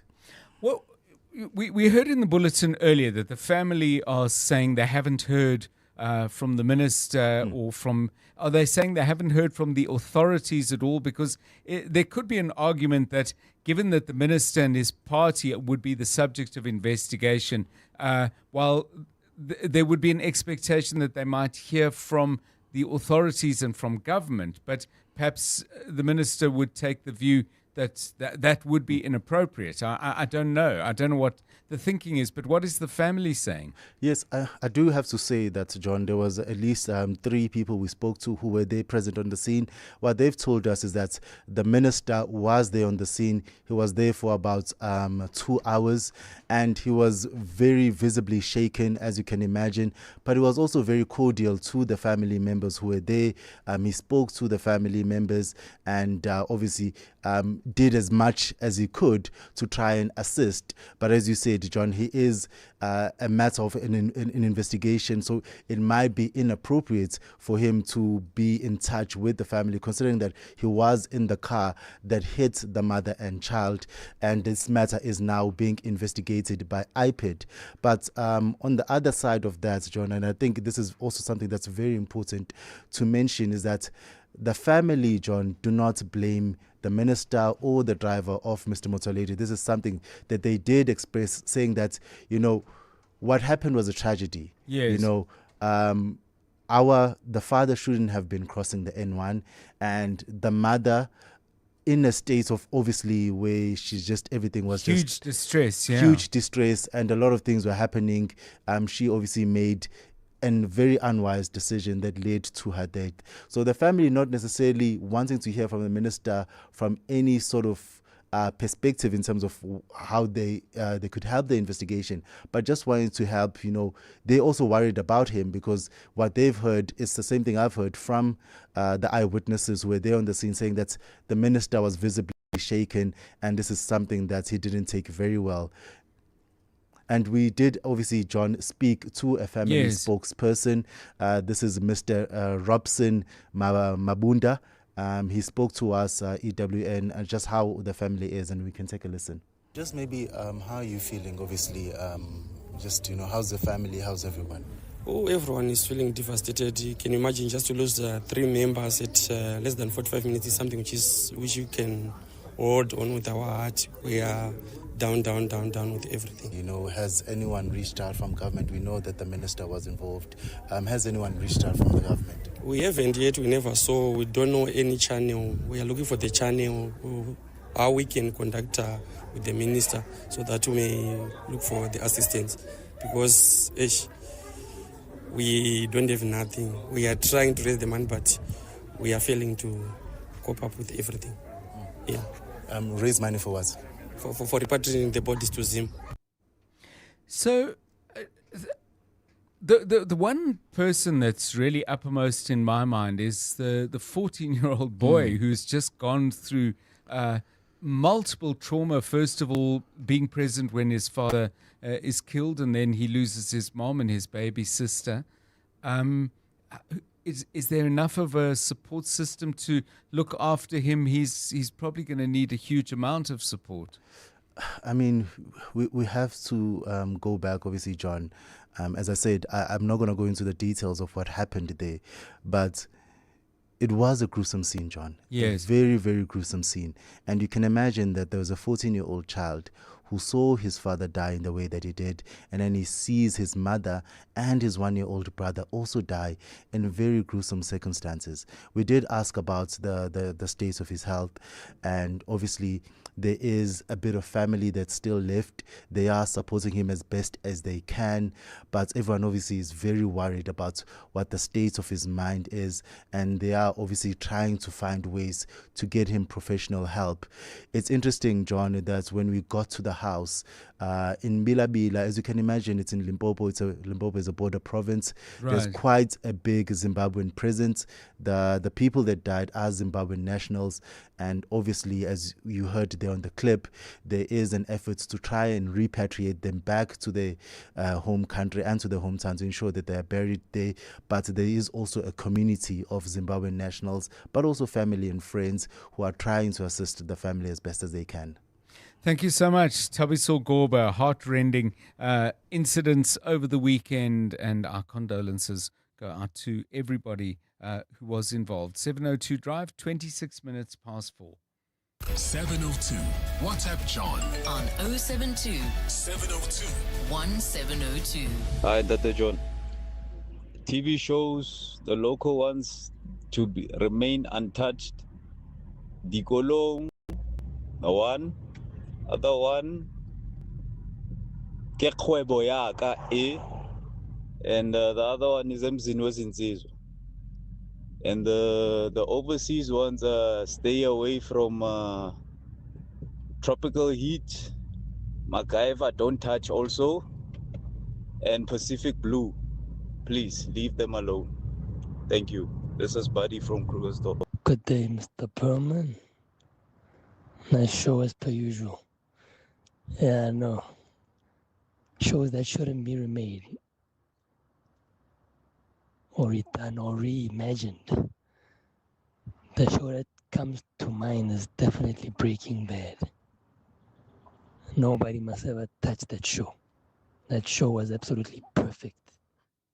Yeah, to which I would add The Wire. I asked you for your comments on whether you see an improvement in the ports. Nick says, when I started an import-export company about 20 years ago, I was very pro-rail and using Spoornet for containers from Durban to Joburg. By rail, my clearing agents were, however, not pro, and after one attempt, I never used rail again. The death of Spoornet as a freight logistics company to the entire South Africa started with the coal and iron routes becoming their focus. Rail failure is one of the biggest threats to agriculture and forestry, just like coal is proving to be to anyone driving between Ermelo and Richards Bay. Nick says, and describes himself as a taxpayer, and finishes off by saying, crying. We'll look at the improvements. The numbers would suggest substantial ones in the performance of South Africa's ports. That's coming up after 5. 28 minutes past 4. EWN Business. Stephen Curtis, a very good afternoon to you. What kind of day are we having? I saw there was a move in the oil price, but when I looked, it was down by 1 cent. So I guess technically a move, but practically doesn't mean much. What have you got? Take the wins where you can get them, John. That's true. Look, it is just above 110. It's just below $110 a barrel. There are all sorts of strange supply things going on. So you have what's called demand destruction. When oil gets too expensive, the people who buy the raw oil to make diesel, for example, will hold off for a while, hoping that maybe it'll be cheaper later. That means you kind of have almost a little bit more oil floating around than you would normally. It has to go somewhere. The price goes down. That doesn't mean meaning that over time the price is actually moving down. The supply of oil has not increased. It does mean that over time diesel prices, jet prices, those get more and more expensive. The ore share up 0.25%, though, 117,041 points. Financials down 0.75%. Industrials up 0.88 and resources up 0.72 on the day so far. John, I think the Foschini Group is finally starting to bounce. Had a couple of days a really bad run, down 15% from sort of close of business Friday when it issued that sales update to the end of yesterday. It's up 3.81%. So I think finally we found bottom. The platinum and gold mine is up a little bit. So Northern's up 3.62, Valterra 3.5, Anglo and Implats both up by around 3. British American Tobacco, strong day yesterday, up 3.45% today. Pan African Resources, though, they're down nearly 5%. And Redefine Properties, an update out earlier in the week. They were up for most of the week, but all the property shares are down. So Redefine are down. Redefine and Mass both down 3.3. Fortress is down 3%. Hammerson is down 2. We're also seeing that Sun International is down 3%, while Telkom is down 2.84, and Datatec also down on the day. The JSE confirming in a SENS statement itself it will appeal a ruling by a high court. You might remember this, John. So the Tongaat Hewlett, the former chief financial officer, Murray Munro, very involved in the accounting fraud that led to the collapse of Tongaat Hewlett. The JSE had conducted an investigation, fined him 6 million rand. Judges say no. You have to do the investigation again. It's a sort of technical basis. The JSE says they'll appeal that. The JSE has also fined the company in the past for what happened. And Dapula Properties, which owns shopping malls in Gauteng, its distributable earnings up 20% in the 6 months to the end of February. It's optimistic it'll beat its earlier expectations for the full year, despite higher inflation and higher interest rates. In the US, higher oil prices, but also yesterday stronger than expected inflation figures suggesting that interest rates will not be cut in the US this year. That's keeping markets down. The Dow Jones is down 0.38. The Nasdaq is up 0.04. The S&P 500 is down 0.11. The gold price, 16,000. 16,000. Listen to me. The gold price, $4,678.53. Platinum, $2,146.69. Brent crude, $108.03. The rand to the dollar, 16.44. To the euro, 19.25. To the British pound, 22.22. Stephen Crotus, EWN Business. Thanks, Stephen. Let's get the very latest eyewitness news now with Mbali Dlamini. It is 28 minutes to 5. Down to Parliament we go. Mbali, good afternoon. Thanks, John. Good afternoon. National Assembly Speaker Thoko Didiza has decided to revive the ad hoc committee investigating allegations of police corruption after its time lapsed at the end of April. Didiza's decision follows calls by the committee to get more time to finalize its draft report, which will be tabled before the National Assembly once completed. Didiza's decision was to extend the committee to June and that will be published by Parliament this morning after weeks of consideration. Babalondenze reports. The ad hoc committee investigating allegations of corruption in the criminal justice system has not met in weeks after its time expired at the end of April. At its last housekeeping meeting, the committee decided to ask for more time from Speaker Thoko Didiza to finalize its draft report. In her notice to the National Assembly, Didiza says the revival of the ad hoc committee is in terms of Assembly Rule 253 that states that an ad hoc committee may be revived by a decision of the Speaker or resolution of the House if it has not completed its task. Didiza says on the 1st of April, she invoked the said rule to revive the committee, which had expired on the 31st of March, and extended the term to the end of April. She says now the committee must maintain the same mandate and membership as agreed to by the Assembly in July last year and report to the National Assembly by no later than the 12th of June. Babalondenze, Eyewitness News.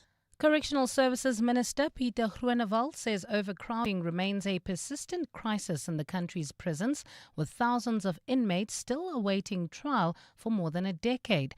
Groenewald says as of the 5th of May this year, the inmate population was recorded at just more than 169,000, with an overcrowding rate of 58%. He says tens of thousands of prisoners are remand detainees who have not yet been sentenced by the courts. Groenewald was tabling his department's budget vote in the National Assembly, which sits at 30 billion rand for this financial year. Of these inmates, 63,194 are remand detainees, individuals who have not yet received a sentence by our courts. We even have people waiting for more than 10 years. This situation continues to exert significant pressure on infrastructure, personnel, and resources. And tributes continue to pour in following news of the passing of media personality and publicist McClo. She passed away last night at the Mill Park Hospital in Johannesburg after suffering heart failure. McClo has been remembered for her work as a DJ, a publicist and a fashion designer, but her family says she will be remembered for her kindness, her warmth, generosity and unwavering love for others. Sports, Arts and Culture Deputy Minister Peace Mabe says the creative industry is poorer today without McClo, describing her as a leader in her field who proudly embraced her African identity. A young woman who also never see any boundaries. She would combine her work with other African countries. She understood the use of fabric, very intelligent. You will carry one handbag, but it will be a contribution of 3 or 4 African countries. And people would not even understand that. And that's how educated and talented she was, and creative, of course. A fine and chilly Thursday in store for Gauteng tomorrow. Lows of between 6 and 8 degrees and highs of between 21 and 23. Ramsey traffic sluggish approaching the intersection of Hendrik Potgieter and Peter Road. Northcliffe traffic is congested on Bears Nodia between Judges and the N1 Midrand heading towards Centurion. We still have bumper-to-bumper traffic. N1 North from the Butler interchange to Samarand. The top story in EWN. National Assembly Speaker Togo Didiza has decided to revive the ad hoc committee, which is investigating allegations of police corruption after its time lapsed at the end of April. Bongani Bingwa, 702 Breakfast. Weekday mornings, 6 to 9. From where you sit, what is the biggest threat to this democracy? Organized crime, as we see, it is, but also the collapse of systems, Bongani. But have men and women who are of high level of ethics and moral standing so that they can be able to defend our democracy. In terms of the systems, because of course you oversee a number of entities, which systems do you think are facing collapse? Is integrated justice system. Integrated justice system is what you have to put all these things into a digital platform. So police needing all their dockets and their system to be in a digital platform. This has not been built. It's a program that was meant to start in 1996. It was deliberately halted. It was deliberately frustrated because if they are manual, they're easily interfered. And that's why we've got to build those. Minister Mamuluko Kubai. Bongani Bingwa, 6 to 9. On 702. Are you a legal practitioner looking to do your mediation course? Come and train in mediation with the Law Society of South Africa, the preferred leader in legal education with over 35 years of experience. We also offer advanced training, specialized skills development, and continuous legal education to ensure legal practitioners excel with competence and integrity. Stay ahead in your profession. Explore more courses at lssa.org.za. The Law Society of South Africa. Leaders in legal education. Bafana have made it to the world stage, and 10Bet is their proud official betting partner. You can back them in every game with the best odds at 10Bet. Believe in our boys and they will show up. Back them on 10Bet. Bet now at 10bet.co.za. 10Bet is a licensed betting operator and supports responsible gambling. No persons under the age of 18 shall be permitted to bet. Betting can be addictive. Winners know when to stop. South African Responsible Gambling Foundation toll-free counseling line 0800 006 008 or WhatsApp help to 076 675 0710. It's 6 a.m. in Kenya. Victor's little sister starts high school today, but her fees need to be paid first. Back in Jozi, Victor logs onto the Absa banking app and sends her money and a little extra for lunch. It arrives instantly. Your money makes their world go round. Send cash to 18 countries across the world with Absa Global Pay. It's safe, instant, and affordable. Your story matters. Absa is an authorized FSP and a registered credit provider. T's and C's apply. 702. WhatsApp John on 072 702 1702. Dumela Ntate John and your team. Kingsley from Germiston. I think ever since we've heard about the report of this horrific tragedy involving the minister and his protection detail, for the first time you have asked the most pertinent question, and you literally took the words out of my mouth when you raised the concern about the teenage boy who witnessed both of his parents being killed in such a tragic and horrific manner. And in as much as the facts around what has happened is important, I think the well-being of that boy, to me, is more critical, more important than anything else that's being discussed at this point.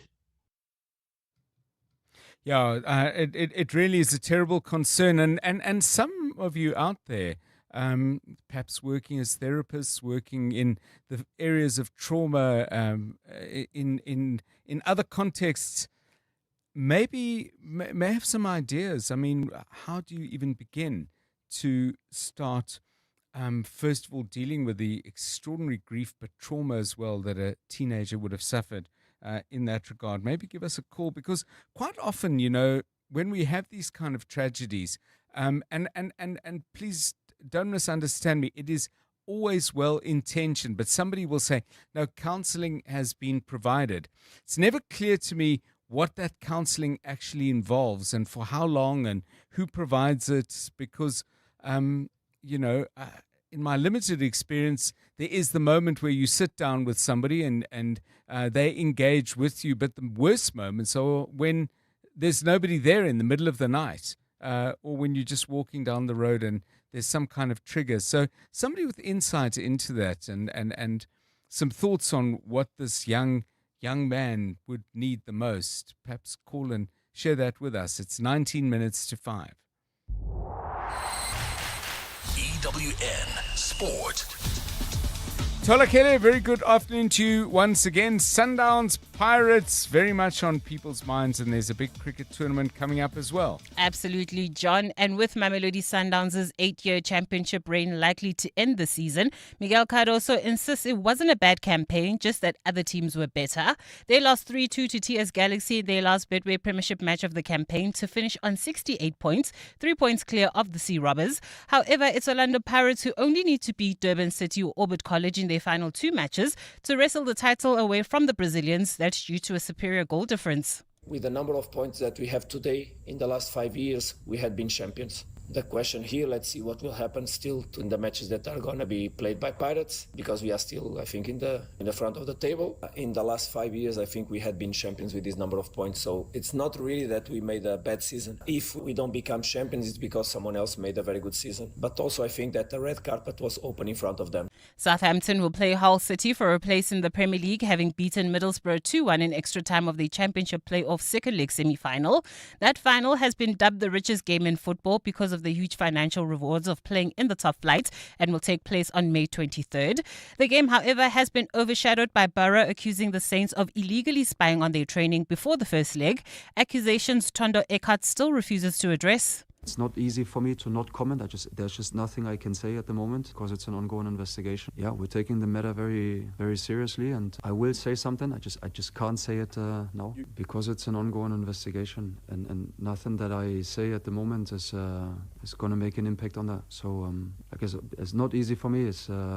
It doesn't change. I would say something. It's not the moment. Mandla Mashimbi is hoping that third time's a charm, rather, for the Proteas women when they compete in the T20 World Cup next month. South Africa have reached consecutive finals but fallen short at the final hurdle as they wait for an international title continues. The pressure that I have is to make sure that the players are ready. I'll only feel the pressure based on the preparation that we put together to make sure that they're ready for the World Cup. When you get there, it's just having the confidence to go and actually execute your skill. When you do it well, the chances of you winning are higher. And I just want to keep the pressure now and actually demand a lot from them and put pressure on them to want to improve and grow and make sure that they get all their bases covered. Rassie Erasmus has invited Sibabaule Mahashe and Zikhetelo Siya to a second 40-man Springbok in-person alignment camp in Cape Town next week. There's also a return for Ambrose Papier and Andre Hugo Venter, with the team made up of 25 forwards and 15 backs. The double world champions international season will start on the 20th of June with a clash against the Barbarians. And Eddie Jones has been fined and suspended as head coach of Japan for abusing match officials during an under-23 tour of Australia last month. The Japanese rugby Football Union says that because of the seriousness of the matter and the contents of their contract, Jones has been stood down for his post for 6 weeks and banned from having any part in the Brave Blossoms' next 4 matches. The JRFU have also imposed a salary reduction on Jones. Tolagele Mganga, Eyewitness News Sport. EWN Traffic. Right, let's find out what's happening out on the roads. Difficulties out in Rimsig. Here is Karabo Charlie with all the details that you need to know.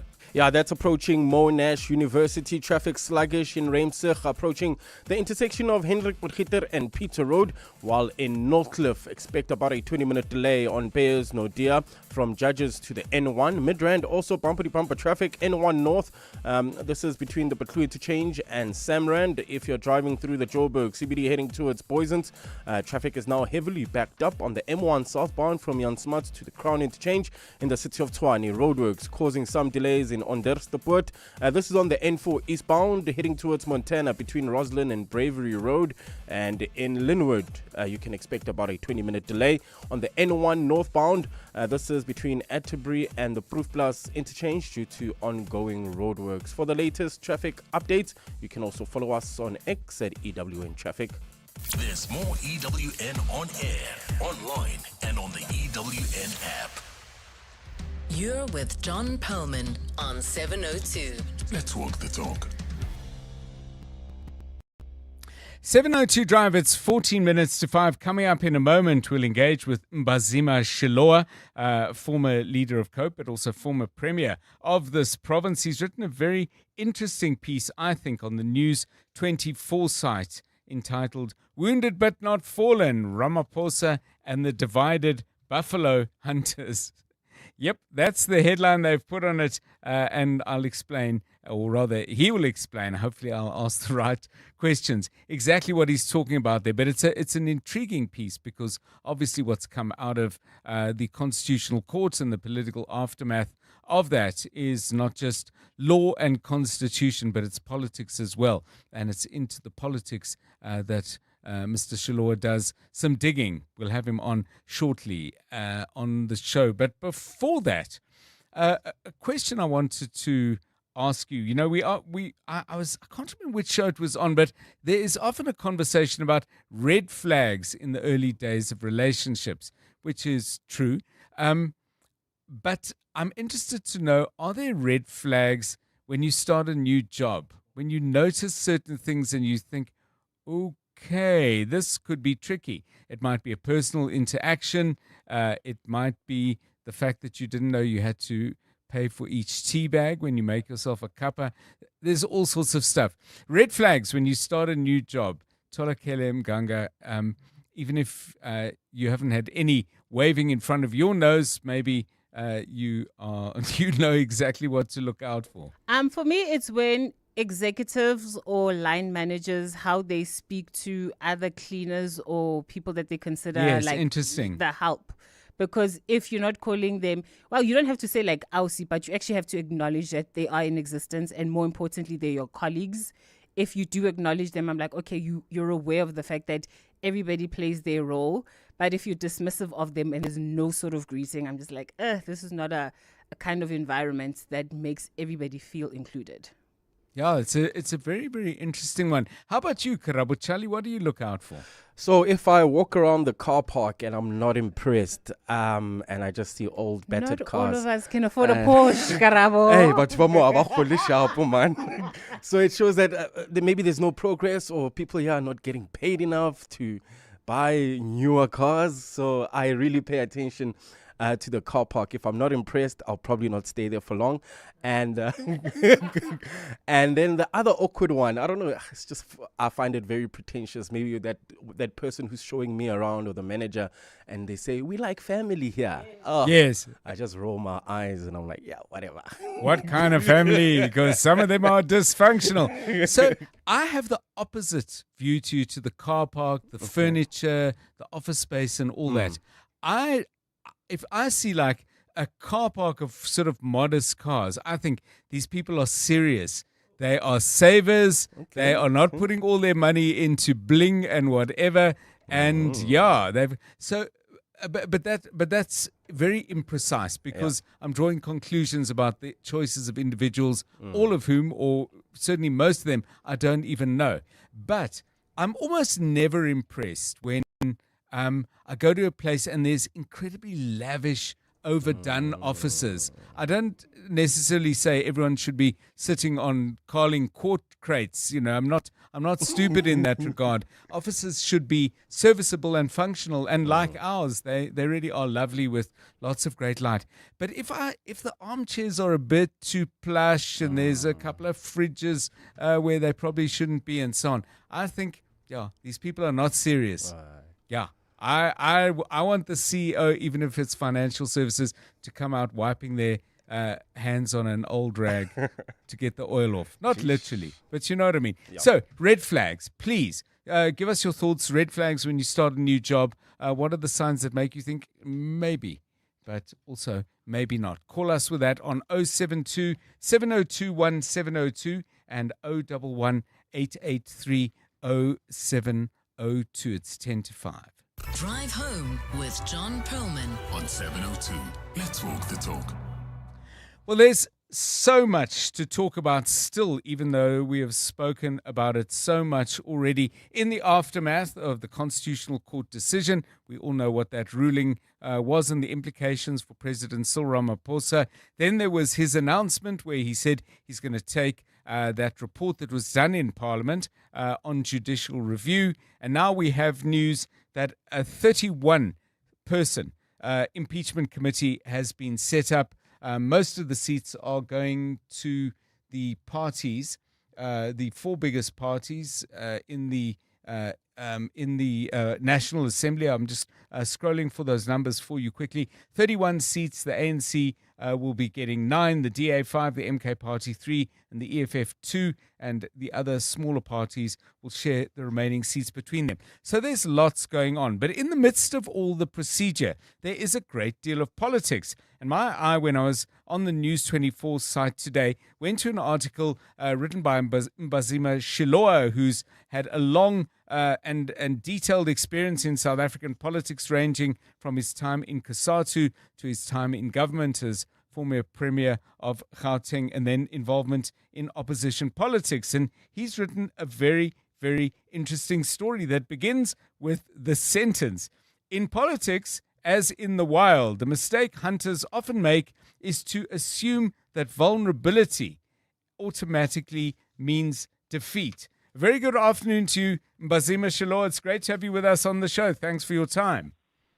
Thank you very much, John, and good evening to you and to the listeners. You conjure up buffalo and lions, but lions not always working as a pride. And just to set the scene, I want to read what I think is really the establishing paragraph in your piece and then get your thoughts. The reality is that those circling around Cyril Ramaphosa are not one coherent force. Some genuinely seek accountability and constitutional compliance. Others see an opportunity to settle old factional scores. Some political parties smell electoral blood ahead of future elections. Others simply sense weakness and want to be associated with the possibility of a political fall. Still others view the matter through the lens of succession battles already quietly underway inside the governing party. Why do you think it's so important that we consider the real variation in both motive and possibly method of the people who would like to see the president's life get worse? Yes, thanks, John. I think for me, I start on the basis that says there is the legal processes that must be followed, and the legal processes include the fact that the Constitutional Court have ruled that Parliament did not follow the rules. It must not follow the rule, and it must set up an impeachment committee. It's also legal process that the President himself would have decided he wants to take the Ngobo report on review. But the reality is that it is not just a legal process, it's also a political process. Yes. So what I'm really trying to point out is that even as we see all the various maneuverings, it's important that we don't get sidetracked thinking that everyone is doing this because they are concerned about wanting the information. I'll give you an example. If you want information from the president, what you push for is for him to come to the impeachment committee, which is important because for the first time, as the public, we will be able to hear what happened, what did he do, what didn't he do, and why. Whereas, if you say no, he must just resign. It's playing politics. It may be put up as it's important, we do morals and all of those, but you want to run away from what the public wants to hear, what really happened. Because I think, for me, that's very important. It is at the end of that process that you say, look, you acted in a dishonorable manner, you did not honor your office, and therefore off you go. So I'm using that, but I'm also saying, even if you look inside the ANC, obviously there will be those who will be saying, we're going to support the president all out. But some of them are not noble. It's because they think, well, what is the alternative? What if so-and-so comes in and my position in cabinet or wherever is not guaranteed? Right. Or others may think it is better to go for a kill now because then our chances of ascending either into a new GNU or into a GNU or under a different president. So all of those things are important that we bear them in mind as politics play themselves out. You share with us a Sepedi proverb. I'd like you to share it with the listeners as well, and then tell us what you think might happen, because you back that up with some comments later in the piece. Yes, the Sepedi one says that,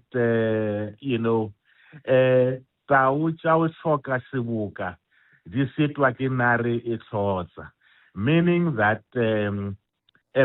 even a pack of lions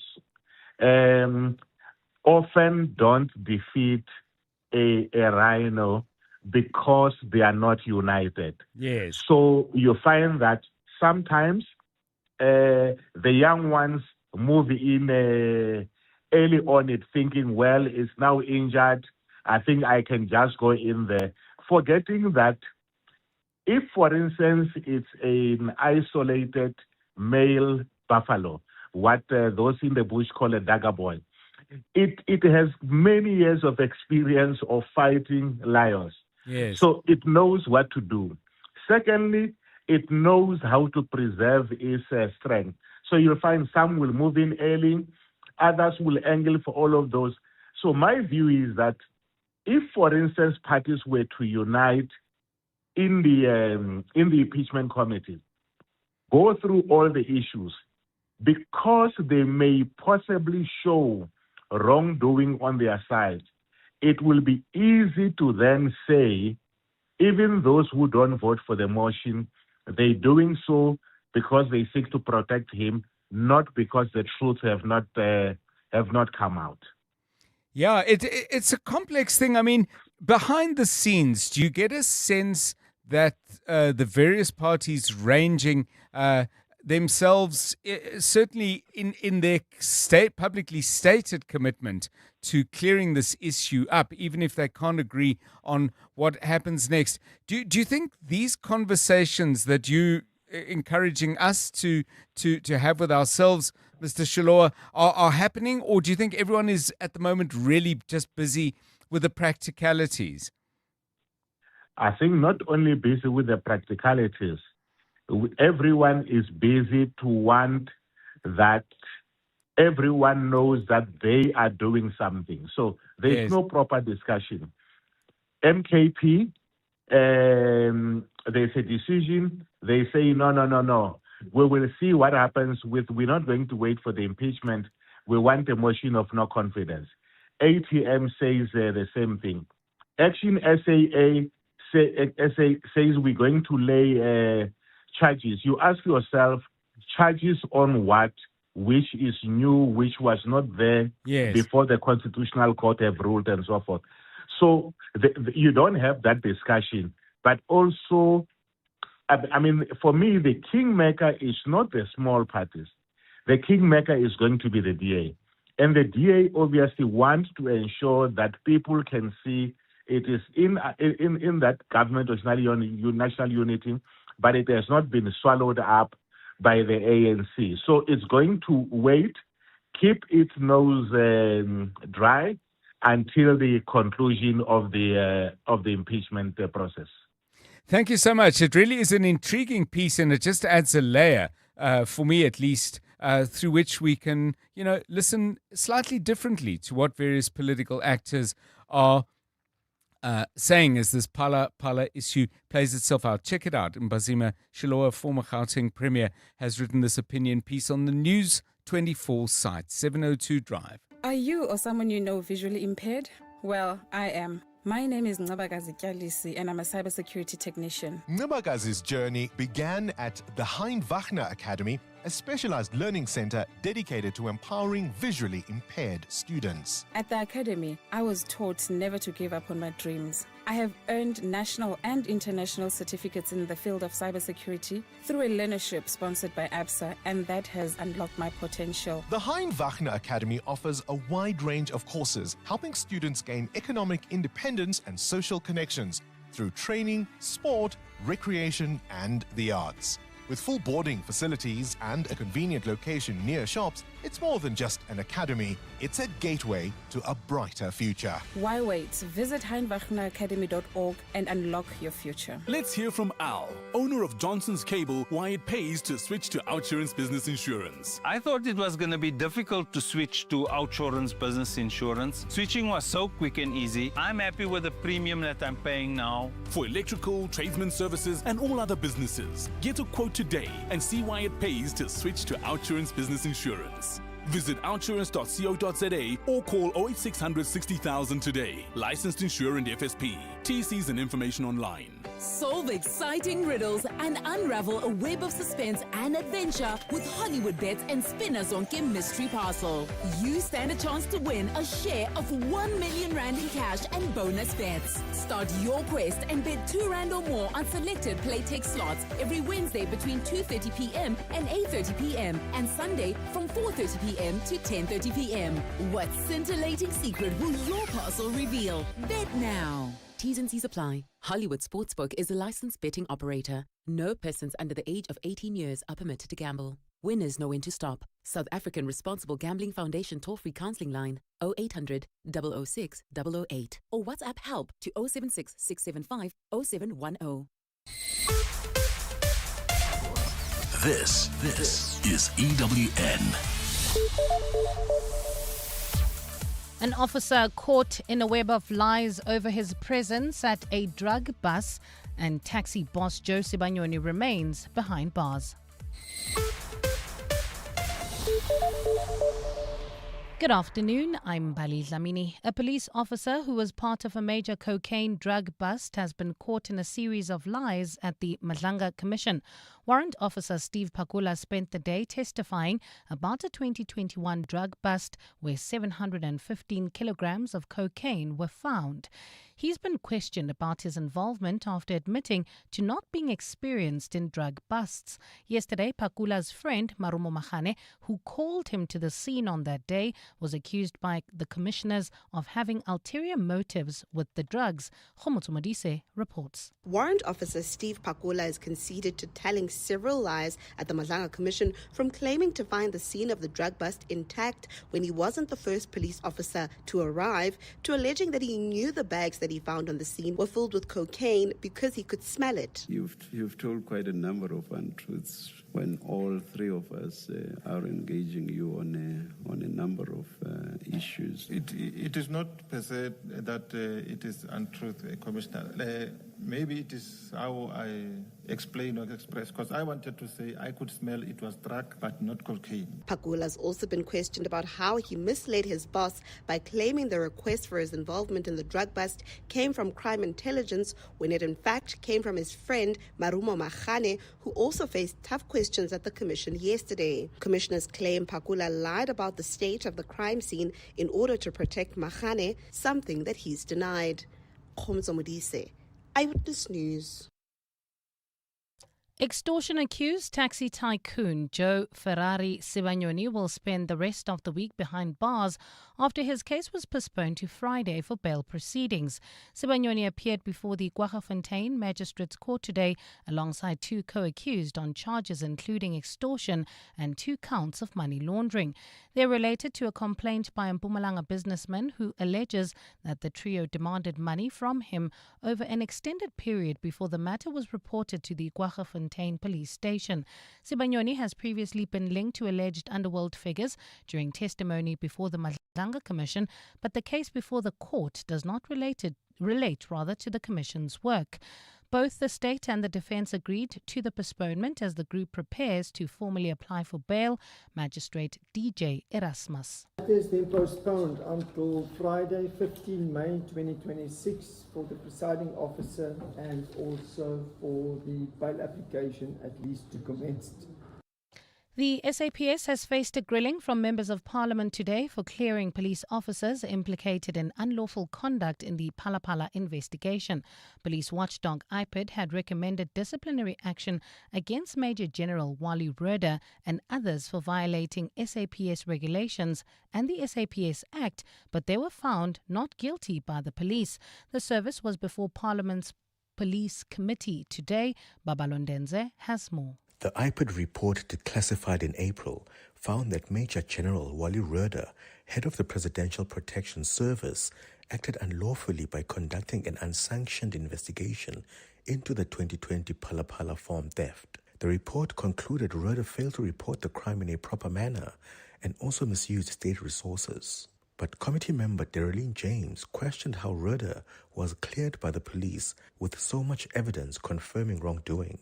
I also want to know, why is it that SAPS found Rhoda not guilty, yet you have a president having to inform presidential protection of a break-in at his residence? In my mind, this should have been the other way around. But police head of HR, General Dineo Nkuwa, says all the recommendations were complied with. IPID made one recommendation, Chair, that steps must be instituted against employees, and we can confirm that the IPID recommendation was also complied with.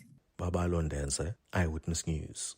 Johannesburg Mayor Dada Morero is intensifying the crackdown against lawlessness in the inner city by requesting help from the South African National Defence Force. Morero says the SANDF is needed to support city officials ahead of further demolitions of illegal trading structures in the city.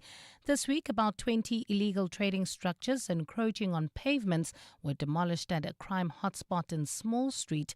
Next to face the cleanup is Marble Towers, where municipal police previously faced resistance during enforcement operations. Morero says widespread illegal activities have been identified around that building. We are making a request today and writing an official letter to also request the Defence Force, especially as we go to the Marble Towers. In the past, we did experience resistance from those who are conducting illegal business that side. So we have going to be requesting that the minister, if they can also beef us up on Tuesday as we go to Marble Towers. And 6 men have been arrested in a joint operation by police in Serbia and Bosnia for allegedly producing and distributing child sexual abuse material. They're accused of contacting children aged between 13 and 14 through social networks, encouraging them to take images of themselves. According to the police, the men asked the children to photograph themselves without clothing, giving them detailed instructions on how to pose. Police carried out searches at 4 locations in northeastern Bosnia, including properties used by the suspects. Computers, mobile phones, tablets, memory cards and other data storage devices were seized during the operation. Gold is trading at $4,691.28 an ounce. The rand is at 16.48 to the dollar, 22.23 to the pound, 19.37 to the euro, and Brent crude oil is at $106.89 a barrel. You can expect heavy delays in Centurion on the N1 northbound from Botha Avenue to the Proof Plus interchange. Also in the opposite direction, Kilner Park, traffic sluggish. N1 south between Sifako Mahato Drive and the Proof Plus interchange, and in Hermanstad leaving the Pretoria CBD. Expect some delays on Eskiam Pahlele from Van der Hof all the way to the R80. In your sport, Mamelodi Sundowns chairman tells the team to dust themselves off and try again as attention switches to the CAF Champions League final. Pep Guardiola full of praise for Oliver Glasner as Manchester City look to close the gap at the top of the Premier League standings. And the Proteas women have unfinished business as the T20 World Cup looms. A fine and chilly Thursday in store for Gauteng tomorrow. Johannesburg drops to overnight lows of 7 degrees, peaking at a high of 21. Pretoria 8 and 23, and Vereeniging 6 and 21 degrees. The top story in EWN this hour: a police officer who was part of a major cocaine drug bust has been caught in a series of lies at the Madlanga Commission. EWN, in touch, in tune, and independent. For the latest, visit ewn.co.za or download the EWN app. Visit primemediaplus.com to enter 702 Josie My Josie Walk the Talk. Hosted by the City of Johannesburg. Walk with the people, for our Josie. For Joburg, by Joburg, in Joburg. Bamise bonke. 702. Drive home with John Perlman. John Perlman, 3 to 6 p.m. on 92.7 and 106 FM. Let's walk the talk. 702 Drive, the final hour of the show. Good to have you with us. Coming up over the next 50 minutes or so, we're going to take a closer look at the visit of US President Donald Trump to meet with his Chinese counterpart Xi Jinping. It's a really important meeting, although nothing is ever settled over 2 days. But the issues on the table, I think it's fair to say, absolutely crucial for the rest of the world. What happens between the two biggest economies in the world and the way in which they go about their areas of shared interest, but also in other areas, bitter rivalry, will have implications for every country on the planet, I would suggest, including ours. We'll talk to analyst Dr. Martin Davies about what's on the agenda and what we might know in a couple of days' time in terms of what they decide. Looking forward to talking about that. Keeping an eye on developments in Parliament. The composition of that impeachment inquiry committee is now known. 31 members of the party. The bulk of the seats going to the 4 biggest parties. More on that, we hope, a little bit later in the show as well. We've asked you to choose some music, and the theme we set for today is, if you know that the world is about to end in, we'll give you a good few minutes, because some songs are longer than others. But what song would you play if it was going to be the last song that not only you, but perhaps all the people around you were ever going to hear again? This is one suggestion. Ooh, child, things are gonna get easier. Ooh, child, things will get brighter. Ooh, child, things are gonna get easier. I mean, things are probably not going to get easier, but hey, that's a song I like. We'll talk about that a little bit later. Send your songs through, please, and we'll enjoy them in the last 20 minutes of the show. It's 12 minutes past 5. We asked you a question about what you would see as red flags when you arrive to work at a new company. Some very interesting suggestions or answers to that question coming through. And quite a few of you are responding to the interview we did earlier with Mbazima Shiloa. If you missed it, he wrote an intriguing piece, I think, on the News 24 site about all those ranged in opposition to President Cyril Ramaphosa over Palapala. He talks about their differing motives and looks at the implications of them not acting in concert and pursuing perhaps narrower and particular agendas. Yeah, have a look at his story, and if you didn't hear the interview we had with him, go to primemediaplus.com. Some of you have got thoughts on that. You're with John Perlman on 702. Hi, John. Hi, team. I'm afraid I'm with Karabo on this one, on the car park observation. If everyone has outdated, old, battered cars, it means that the company is potentially not paying competitive market-related salaries for their employees to be able to keep up with the cost of living. And I'm not talking lavish cars, but at least not a car from like 10 years ago. You should be able to see the progress. And employees are the face of the company and the indicator of progression. So definitely with Karabo and that one. If I see old outdated cars, lots of them in the parking lot, also not staying long. I'm anonymous. Hi, Dr. John.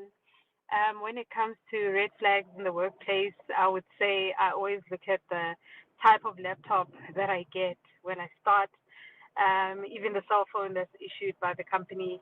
If these are secondhand or the brands are old, that's a red flag. Did you hear from Sunny Hill? Yeah, thanks for those. Please do keep them coming. 15 minutes past 5, also known as 5:15. Let's bring you the latest traffic. EWN Traffic. This EWN Traffic is brought to you by Outsurance. SMS the word out to 45142 now, and you could save on car insurance. If you don't, ask them for 500 Rand. Karabo Chali, now we've got difficulties in Northcliffe. Tell us where, please. Yeah, that's on Bears Nodia, heading towards the N1. Delays all the way from Judges. I understand that's due to faulty traffic lights. In the Tshwane area, Centurion, expect more than a 20-minute delay on the N1 northbound from Boerta Avenue to the Proof Plus interchange. Kilner Park, also traffic sluggish. N1 south between Sefako Mahato Drive and the Proof Plus interchange. And finally, in Hermanstad, leaving the Pretoria CBD, expect some delays on Eskiam Pahlele. This is between Van der Hof and the R80. For the latest traffic updates, you can also follow us on X at EWN Traffic. There's more EWN on air, online, and on the EWN app. The Outsurance Pointsmen can't help you with your child's dentist appointment, but they can help you get there on time. Seeing them on your route just makes you feel better. The Outsurance Pointsmen have been easing traffic congestion so everyone gets where they need to be quickly and safely for the past 20 years. With Outsurance, you really always get something out. In proud partnership with 702, show them some love online using hashtag #PointsmenLove, licensed insurer and FSP. You're with John Perlman on 702. Let's walk the talk. Right, let's focus our attention now on that all-important meeting taking place in Beijing. US President Donald Trump has arrived in China, met with all the fanfare one would expect from that. But one would imagine, even if the tough talks don't take place over the next 2 days, there are certainly serious issues that need to be discussed. And to get a sense, first of all, of what might be on the agenda and where the sticking points would be, but also crucially, what this means for countries like our own, we welcome to 702 Drive Dr. Martin Davies, former member of the World Economic Forum's Global Agenda Council on China. Dr. Davies, welcome and thanks very much for your time. When I look at some of the big issues, they all seem to begin with T: trade, tariffs, Taiwan, Tehran. Is this going to be primarily about economics, or unavoidably will there be politics as well? I think, good afternoon, John. It was good to chat to you. Look, I think there's other issues. There's critical minerals. Think, Central Africa for us. Okay. There's energy issues, undoubtedly. And of course, you say Tehran, Iran, and oil pricing issues. I think also monetary policy is certainly a complex set of subjects that they'll be talking about. I don't expect too much resolution on Middle Eastern issues from China. I think, however, both sides need to come out of this with wins. I think we'll see some strong announcements of U.S. multinationals. You've seen the CEO group, very high-powered, the most high-powered ever, arguably, going with Trump to China. I think there'll be some good, quick wins there. I think there may be some agreement, surprising, on monetary policy issues, i.e., re-evaluating the RMB. Wins for both sides, medium term on that. I think the big expectations to say is more about sort of the Iranian issue and short-term pricing on oil.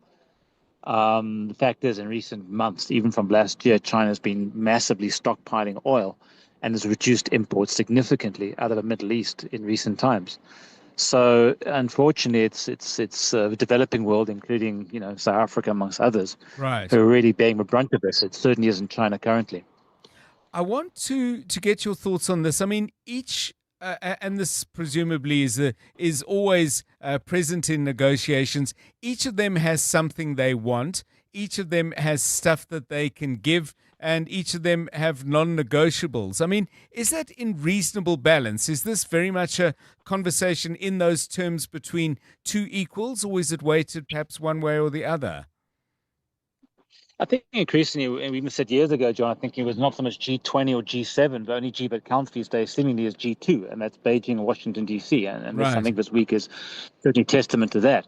I think what are both sides of what are China's interests here? I mean, China's been quietly, how can I say, sort of, pivoting away from the U.S. economy in the last 7-8 years. You'd be surprised to hear that sort of, China's exports to the U.S. now account for roughly less than 2% of its GDP.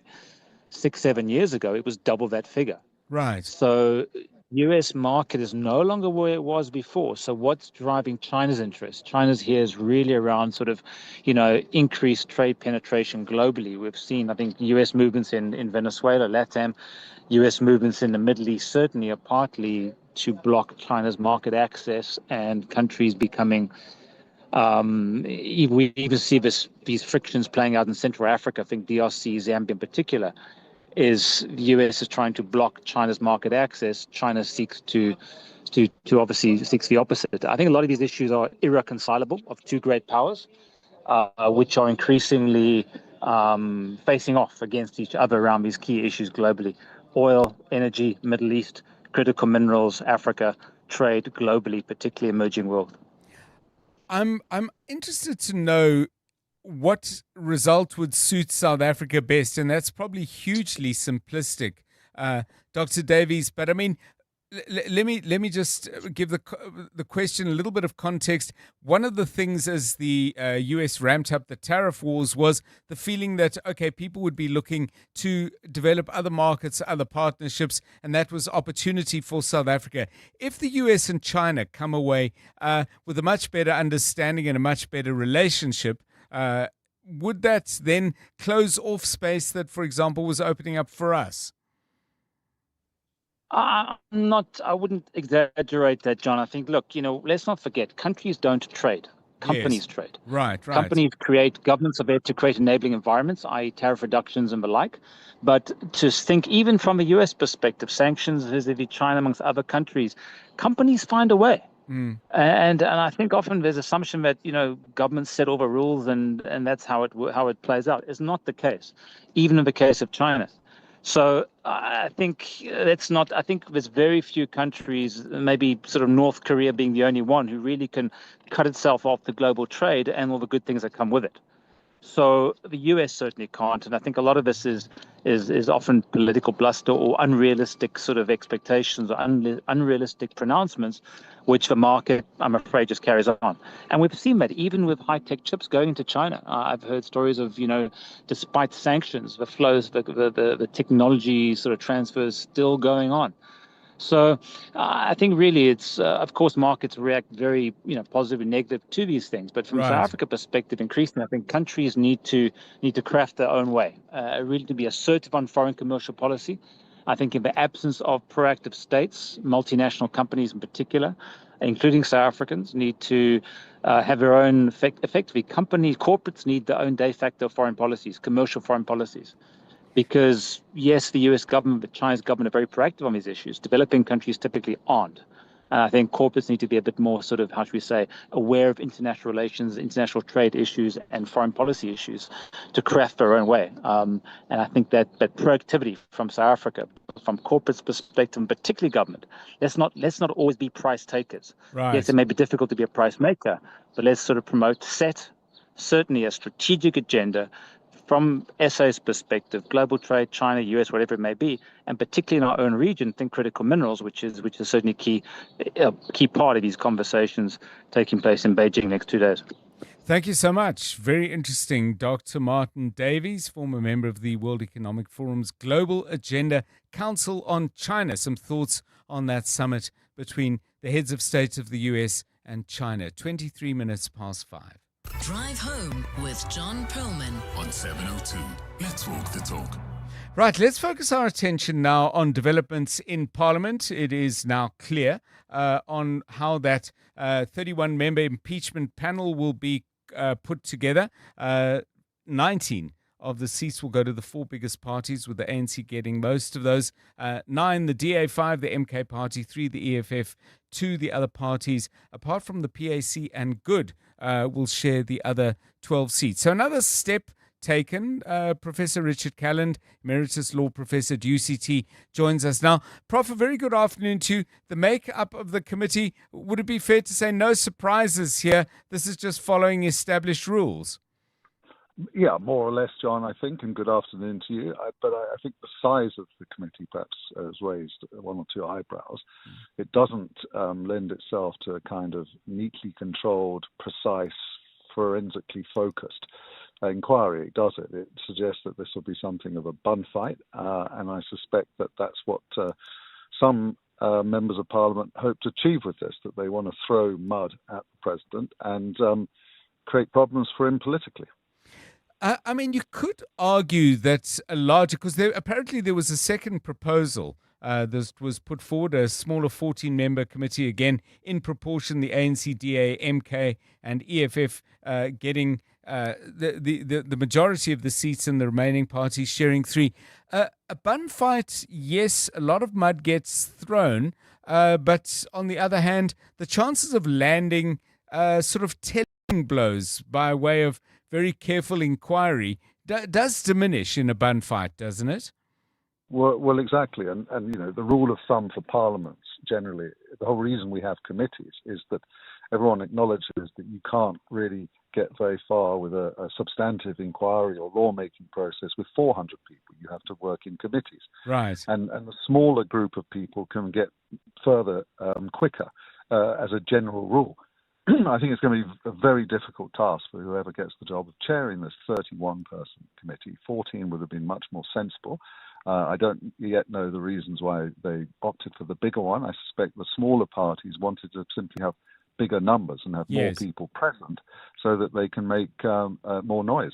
Yeah, well, I would imagine, I mean, given that this is both is constitutional, legal, but also political in an election year, you wouldn't want to be absent from what I would imagine will be a very eagerly watched and much discussed session in Parliament. But this thought for you, Prof, the choosing of the evidence leader, any idea how that might be done? Because I would have thought that's a critical decision, the chairperson important, as you've highlighted, the evidence leader and their team critical too. Yes, and we've learned from many other inquiries, as you rightly say, that person and how they conduct themselves and the approach they take is really, really important. And I guess that person will be selected through a process of consultation led by the Speaker. The Speaker is in charge of this process. This is a National Assembly process, and she, Toko Didize, will consult, no doubt, with heads of parties and the person who is elected as chair of this ad hoc committee. And just finally, as we to step back from the details of the committee, Prof, I mean, how far can they go down the line of putting things in place in the absence of any clarity? Firstly, on the legality, what the law says about whether the review application actually stalls this committee, and of course that process itself will take its own good time. Well, I think you know my view on this, that as soon as the President lodges his papers for the review, then automatically, in my view, this process in Parliament should be stayed, or at least he will win an interdict to stop it. It makes no sense to have stage 2 when stage 1 is being challenged. But if one way or the other the impeachment committee goes about its work, then the biggest task for the chairperson will be to keep the committee and its members within the parameters of the original resolution seeking an impeachment tabled in Parliament all those years ago by the ATM. And you'll remember that, and Justice John Murphy's made this point again recently in the press. He made it in December 22 to remind us that that is the basis for this impeachment. So all the other issues that may have arisen in the years since are not relevant to this inquiry. And if you look at that original resolution, it's 2 or 3 matters, and they are what one might call the soft end of the spectrum of allegations and claims that have been made against the President in relation to Parla. No doubt opposition members will seek to throw other issues into the mix, and the chairperson and the leader of the evidence will have to be really disciplined, I imagine, in trying to constrain that process to stick within the lines, the parameters of the original impeachment resolution. Thank you so much. Professor Richard Callan joining us from the University of Cape Town, where he is Emeritus Law Professor, 28 minutes past 5. EWN Business. Stephen Curtis, a very good afternoon to you. Review of the markets, a look ahead to the Money Show, and of course, all eyes on Beijing. Maybe not today, but certainly in the coming days. If I was a teacher, John, and I was able to give the JSE, have a report, I would probably have to put my comment under the circumstances not too bad. Okay. Brent crude not is bad at all then. Well, yeah, Brent crude is slightly higher, but the JSE ending the day up 0.5% at 117,380 points. Financials down 0.75%, industrials up 1.11%, and resources up 1.33% on the day. Platinum prices still going up. Gold prices are slightly softer, but that helped some of our miners. So Northam is up 5.3%, Valterra 3.86%, Implat's up around 3.5% as well. And the ASP isotopes, they're up 10.5% on the day, in fact. South 32 also up by over 4%. The Foschini Group seems to have finally hit bottom, John. So you would recall on Friday they put out that trading statement. On Monday they lost, I think, 13%. They were down again yesterday, but they've ended the day up 3.5% up. So finally, I think the bounce coming into effect. Pan African Resources, they're down nearly 4%. A couple of the property shares are down. So the MAS Group down 3.5%, Redefine down 3.5% as well, and Fortress B down 2.48%, while Capitec is down 2.27% on the day. Dapula Properties, meanwhile, they own shopping malls in Gauteng. Their distributable earnings up 20% in the 6 months to the end of February. They say despite higher inflation and higher interest rates, they're optimistic they'll beat expectations for their full year. John, how's this? They were able to increase their tenant retention rate from 79% to 90%. So they really were able to make big progress there. Still some life, it would seem, in shopping malls in Gauteng. Also, the JSE confirming it'll appeal a ruling by a high court that the way in which it fined the former Tongaat Hewlett chief financial officer Murray Munroe was unfair. They issued a fine of 6 million rand. Judges said the JSE had to start the investigation again. The JSE says they'll appeal that. Munroe's accused essentially of using accounting fraud. That led to the collapse of Tongaat. The company itself has also been fined for what happened during that period. In the US, so things are a little bit muted. Obviously, there's the Xi-Trump summit to watch, but there are also the issues around oil prices. But then yesterday's higher than expected inflation figures, which suggest there won't be an interest rate cut this year in the US. The Dow Jones down 0.6, the Nasdaq up 0.68, the S&P 500 up 0.17 at the moment. The gold price $4,686.44, platinum $2,191.50, Brent crude $107.28. The rand to the dollar 16.43, to the euro 19.23, to the British pound at 22.20. On the Money Show tonight, John, we'll talk about the big changes we're seeing at Transnet and the ports. They seem to be paying off. The latest on Starlink. So Solly Malatsi, the minister, seems to be trying to make it easier for Starlink to come, that the communications regulator ICASA saying not so fast. Now, we'll also speak, I'm looking forward to this conversation, to the new CEO at SAA. He's been there about a month now, Machele Sashebi. He'll be on your radio tonight. Stephen Curtis, EWN Business. Thanks, Stephen. Good stuff coming up on the Money Show. I'm particularly looking forward to hearing about that port improvement story, the numbers. They're really impressive. Best performance, as I understand it, in 15 years. Stephen, coming up your way at 6 o'clock. It's 28 minutes now to 6. The latest Eyewitness News with Mbali Dlamini. Developments in the Department of Social Development, which has been rather turbulent of late. What's happening? Well, John, a very good afternoon. The Special Advisor to Social Development Minister Sisi Sitolashe has now been suspended. It comes a week after the Public Service Commission revealed to Parliament that Ngwako Khatla had potentially manipulated the CV of a relative to help her get a job as Tolashe's private secretary. The PSC's investigation found that there had been collusion, fraud and forgery in that document to falsify the application's qualifications as well as experience. The department says Khatla's suspension will allow it to thoroughly investigate the PSC's findings.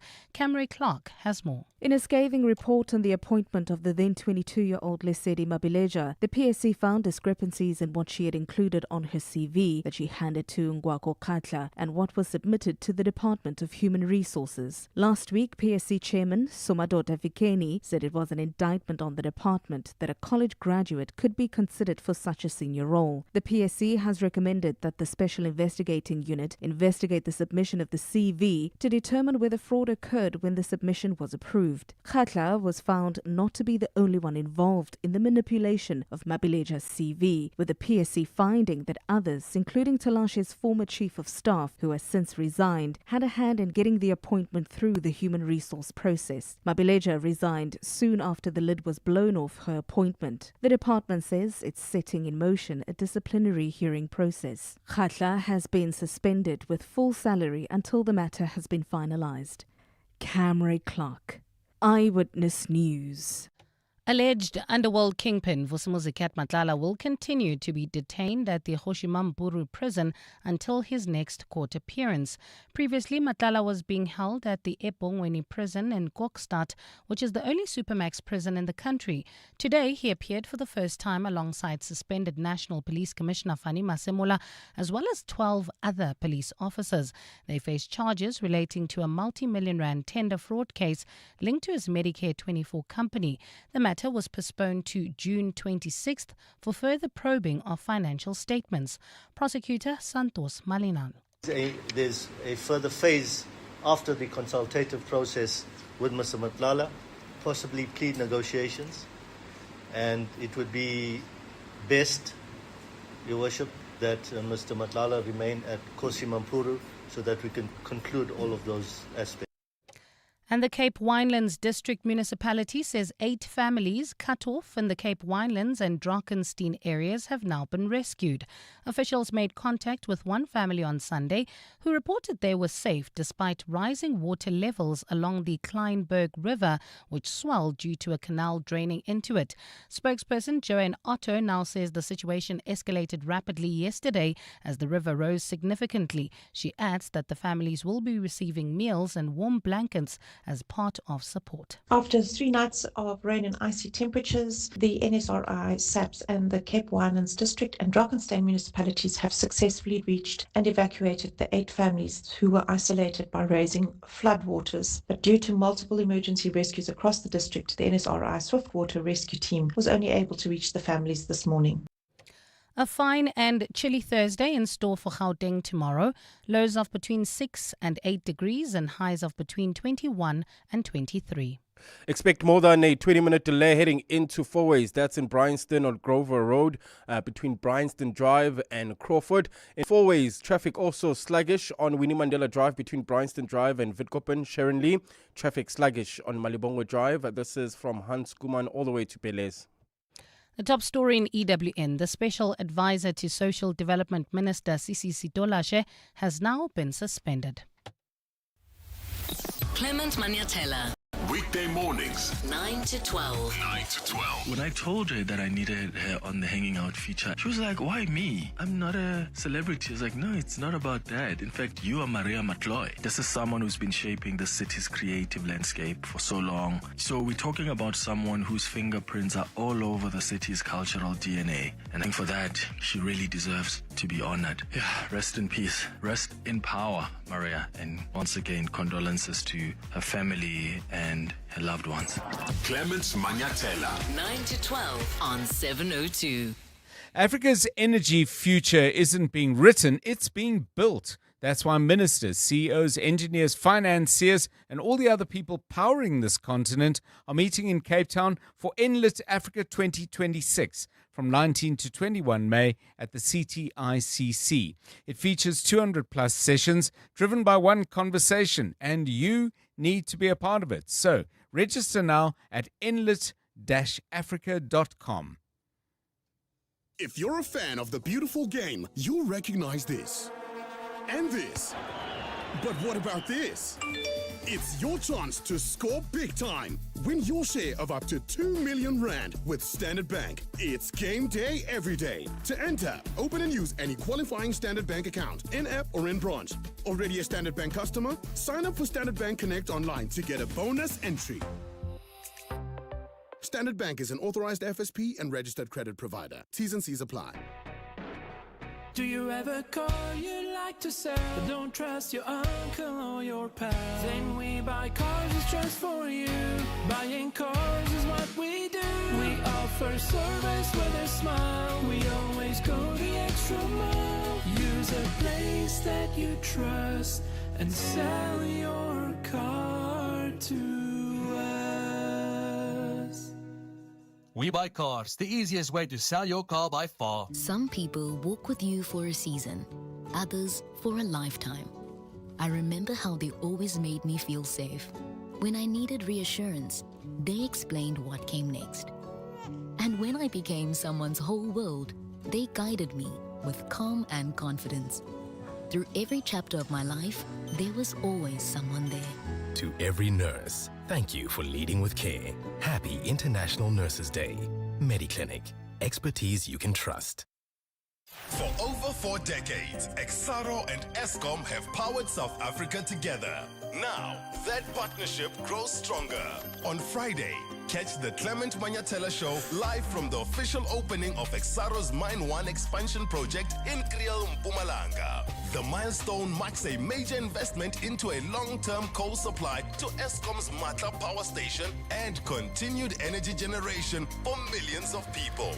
Don't miss the conversations shaping SA's energy future. That's the Clement Manyatela Show, live from Matla Coal Mine on Friday with Exaro, powering progress across Africa and beyond on 702. 702. WhatsApp John on 072 702 1702. Oh, Dr. John, your opening remarks on the interview you just did now on Trump's visit to Beijing is straight from a hip-hop song, eh? Trump, tariff, Tehran, Taiwan. Hey, who knows? Maybe in coming weeks you'll be on Randall's song feature. Hi, Dr. John. If the company does not have a proper coffee machine or premium coffee for us to drink and they opt for cheap instant coffee, that is a red flag. Yeah, we were asking you red flags when you arrive at a new job. What are the little signals that say to you, maybe not, maybe this is not going to work out the way I thought. 702 Drive music, that last song you play just before the world comes to an end. 5-10 minutes, you've got time. So you can choose something a little bit longer. We're getting some great suggestions already. I'll share one of my own just to get us going. But first, let's do sport. EWN Sport. Tolakele, very good afternoon to you. Yeah, Sundowns very much in the news at the moment. And of course, they've got big business to deal with on Sunday. Absolutely, John, and they don't have long to dwell on the disappointing end to their Betway Premiership campaign as their attention switches to the first leg of the CAF Champions League final on Sunday. While the Brazilians are 3 points clear at the top of the league standings, it's second place Orlando Pirates, who are on course to win the championship as they have 2 games in hand.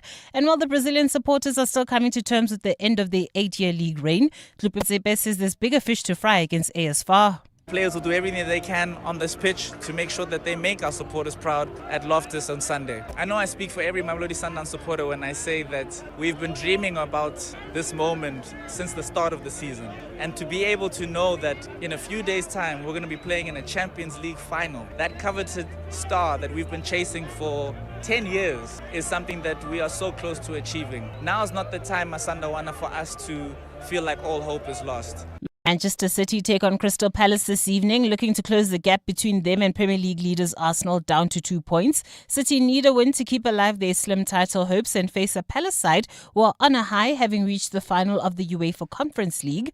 At the same time, Pep Guardiola has heaped praise on the work done by Oliver Glasner with the Eagles. That's with the team having beaten them in the FA Cup final last season. Well, in Germany, make an incredible job and experienced manager and no doubts. Top team with had in the past with Olise, Matita, with Eze, Wharton, with Mark. So Munoz, clear and patterns, really good, tough to beat, and always have been, but still we are there. Sergio Ramos is reportedly on the verge of buying his boyhood club Sevilla after he and investment group 511 Capital reached an agreement with the club's major shareholders. Spanish outlet El País reporting that the deal is worth around 400 million euros and covers 80% of the club's total shares. Ramos began his youth career at Sevilla before joining Real Madrid in 2005, where he helped them win 22 major trophies. And in cricket, the Proteas women will once again head into a T20 World Cup, carrying the expectations of a nation after back-to-back runner-up finishes in the last 2 editions. Mandla Mashimbi has leaned on experience in naming his 15-player squad as he recalled Shabnan Ismail, Marazan Kap and Dane van der Gurk as they target a maiden world title. South Africa's campaign will begin with a heavyweight clash against Australia in a fixture that could set the tone for the rest of their tournament. Yeah, you know what they say, Zahir, you got to beat the best to be the best. And I think we're quite fortunate with the fact that we're playing them 3 games before actually the first game. So we'll have a good outing against them and see actually what they actually have to offer. And to be honest with you, I actually think that Australia is probably one of the teams that I match up to us in terms of what we bring and what they bring. We just have to have the right mindset to actually take them on. And I think that's going to be key for us first game. Tolagele Mganga, Eyewitness News Sport. EWN Traffic. This EWN Traffic is brought to you by Outsurance. SMS out to 45142 now. You could save on car insurance. If you don't, ask them for 500 Rand. Back to the roads we go. Let's get the latest. Karabo Chale, good afternoon. Afternoon, John. Well, in Bryanston at this stage, if you're heading into Fourways, expect about a 20-minute delay on Grosvenor Road between Bryanston Drive and Crawford. In Fourways, also traffic congested on Winnie Mandela Drive from Bryanston Drive to Vidkoppen Road. In Sharon Lee, traffic sluggish. Malibongo Drive between Handskuman and Belez, while in Northcliffe, traffic remains sluggish on Abeos Nordia between Judges and the N1. In the Joburg CBD, bumper-to-bumper traffic on the M1 southbound from Jan Smuts to the Crown Interchange, while in Riverlea heading into Soweto. There's a slow-moving traffic on the N17 westbound from Nasrec Road to the Soweto Highway, Bursley, Kempton Park area. There's also slow-moving traffic on Modderfontein Road between Pretoria Road and Mooifontein Road. And finally, in Centurion, expect about a 20-minute delay heading towards Montana, N1 northbound from Buerta Avenue all the way to the Proof Plus interchange. This is due to roadworks in the Linwood area. If you come across any other traffic issues, kindly WhatsApp us on 072-702-1702. There's more EWN on air, online, and on the EWN app. Things people stress about in traffic. Number 48. Did I upload the updated version of the presentation? Oh, the anxiety. Well, with the Outsurance Pointsman on your route, at least the traffic is one less thing to stress about. The Outsurance Pointsmen have been easing traffic congestion so we all get to where we need to be quickly and safely for the past 20 years. With Outsurance, you really always get something out. In partnership with 702. Outsurance is a licensed insurer and FSP. The Clement Manyatela Show on 702. The Clement Manyatela Show is about everything. It's about current affairs, family matters, the work environment, your health and wellness, relationship and sex issues that couples face. It's about learning, helping each other, healing, teaching. It's about life in essence. What I like about the 702 family and 702 land is that we are quite intentional about doing life together. We're always pulling through for each other, learning from each other, always teaching each other. We're not scared to disagree, but also we're brave enough to be vulnerable with each other. We just care about each other, and I think that is priceless. The Clement Manyatela Show, weekdays from 9 to 12 p.m. John is on X. At John Perlman. 702 Drive, let's get into our music then. The question we asked you, you know that the world is about to end. What's the last song you would listen to? So many songs to choose from. I picked this one, Nina Simone from 1971.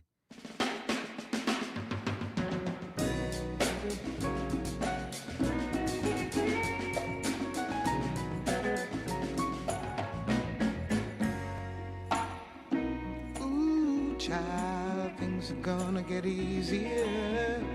Ooh, child, things will get brighter. Ooh, child, things are gonna get easier. Ooh, child, things will get brighter. Someday we'll get it together and we'll get it undone. Someday when the world is much brighter. Someday we'll walk in the rays of a beautiful sun. Someday when the world is much lighter. Ooh, child, things are gonna get easier. Probably not going to get easier given that the world is about to end, but I've always found that song incredibly comforting. I listened to it a great deal during the time of COVID, and I pull it out from time to time when I feel the need. So your song for the end of the world. We'll play your selections shortly. If you haven't sent it in yet, please do. 072 702 1702.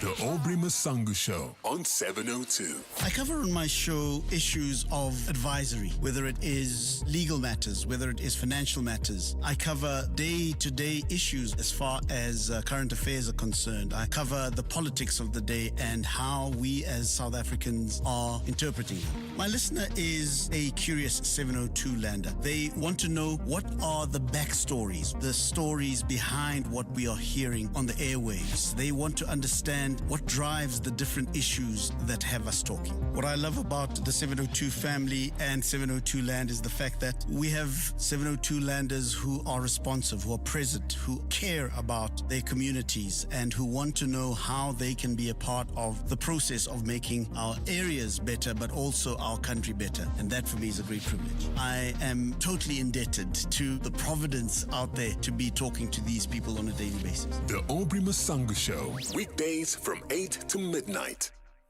If your car hire company was becoming too expensive, you'd switch, right? So why pay more for car insurance? Switching to Outsurance saved 40-year-old Rafiq an unbelievable 899 Rand on his 2017 Navara 4x4. Get a quote now, and if Outsurance can't save you money, ask for 500 Rand or 1,500 if you've been claim-free and with the same insurer for 3 years. Do it now. SMS out to 45142. That's out to 45142. Licensed insurer and FSP, TCs and information online. Reliable water services depend on a sustainable system. When residents pay for municipal services, it enables Johannesburg Water to maintain infrastructure, repair leaks, upgrade networks, and continue delivering essential water and sanitation services to the city. Revenue collected from services is reinvested into operating and strengthening the water system for everyone. By paying for services, residents play an important role in supporting the sustainability of Johannesburg's water supply. Brought to you by Johannesburg Water, a water and sanitation utility that cares. It's that time of the year. Sore throats, congestion, wet and dry coughs, pain and fever. For trusted relief for you and your family, ask your pharmacist to recommend a winter survival pack from the Adcock Ingram OTC range. With products like Medikil A, Expigen, Corenza Parac, Adconapamol, Dilinct Junior and more, we have you covered this winter. Remember, Adcock Ingram OTC, sponsors of Brave. Joburg is more than just a city. It's an energy, a pulse, and a feeling connecting everybody. The heart of Mzansi. It's Joburg. In celebration of this, 702 has partnered with Jozi My Jozi, and we're calling on you to walk through the city center with us. Walk the talk. In the 702 Jozi My Jozi Walk the Talk. Babize bonke. On Sunday, 26 July, we're going to the iconic Joburg CBD, the home of dream creators and operators, where we dominate and history make. So join us and be a part of something special. I'm ready to rock this book. Because when Joburg walks together, extraordinary things happen. Enter now on primemediaplus.com and get ready for 702 Josie My Josie Walk the Talk this July, hosted by the City of Johannesburg. Walk with the people, for the people, for our Josie. Babise bonke. Enter Walk the Talk now on primemediaplus.com. 702.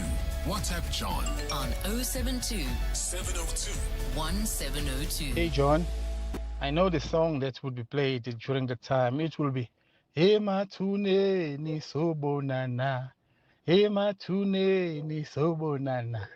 Means we'll meet at the graveyard. Good afternoon to you and Tate John. My name is Flip, and there's two songs that comes to mind if the world was to end. The one is Die with a Smile by Bruno Mars and Lady Gaga. And the other one is If the World Was Ending by JP6. And I think it's Julia, I forgot her surname now. But yeah, those are the two songs that comes to mind.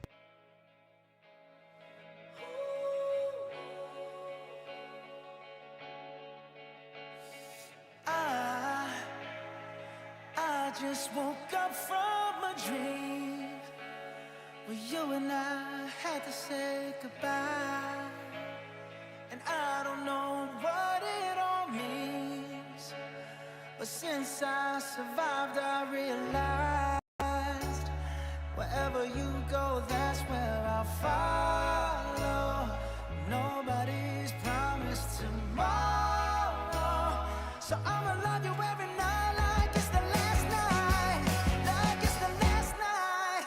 If the world was ending, I wanna be next to you. Bruno Mars, Lady Gaga, Die with a Smile. Eve is calling us from Rudaport with a suggestion for an end of the world song. Eve, very good afternoon to you. What you got? Hi, good afternoon. My song is The Final Countdown by Europa. Yeah, okay, well, that certainly fits the theme. I don't know about the mood, but hey, we're all going to be playing our own songs. Thank you. The Final Countdown. Here's Europe.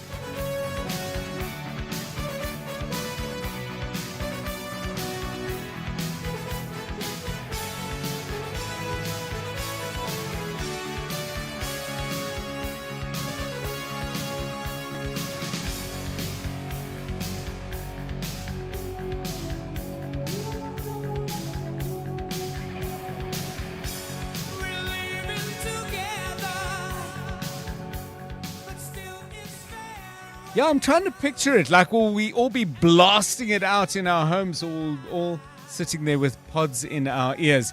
Ntate Ramamakaga or Gaga says, mine is Imagine by John Lennon. Luandle would play Vangelisa's composition Conquest of Paradise. And Mike is optimistic. He says, Aerosmith, I don't want to miss a thing.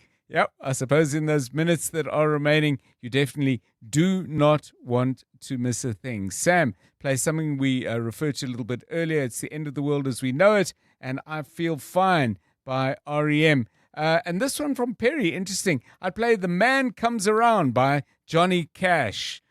Let's hear a few more of your suggestions sent by voice note. Hi, Uncle John. The song that I would play if the world was coming to an end is by R.E.M. It's The End of the World as We Know It, and I Feel Fine. My favorite song by my favorite band. Hi, John. If I had a few minutes before the world ended, I would probably play one of two songs. I'd want Sister Bettina to be played because it's a national anthem in South Africa, and that would make people kind of hyped up. And you know how South Africans sometimes don't take things seriously? So I think the world would end in style. Or Kusela. That is a very nice song. So Kusela or Sister Bettina.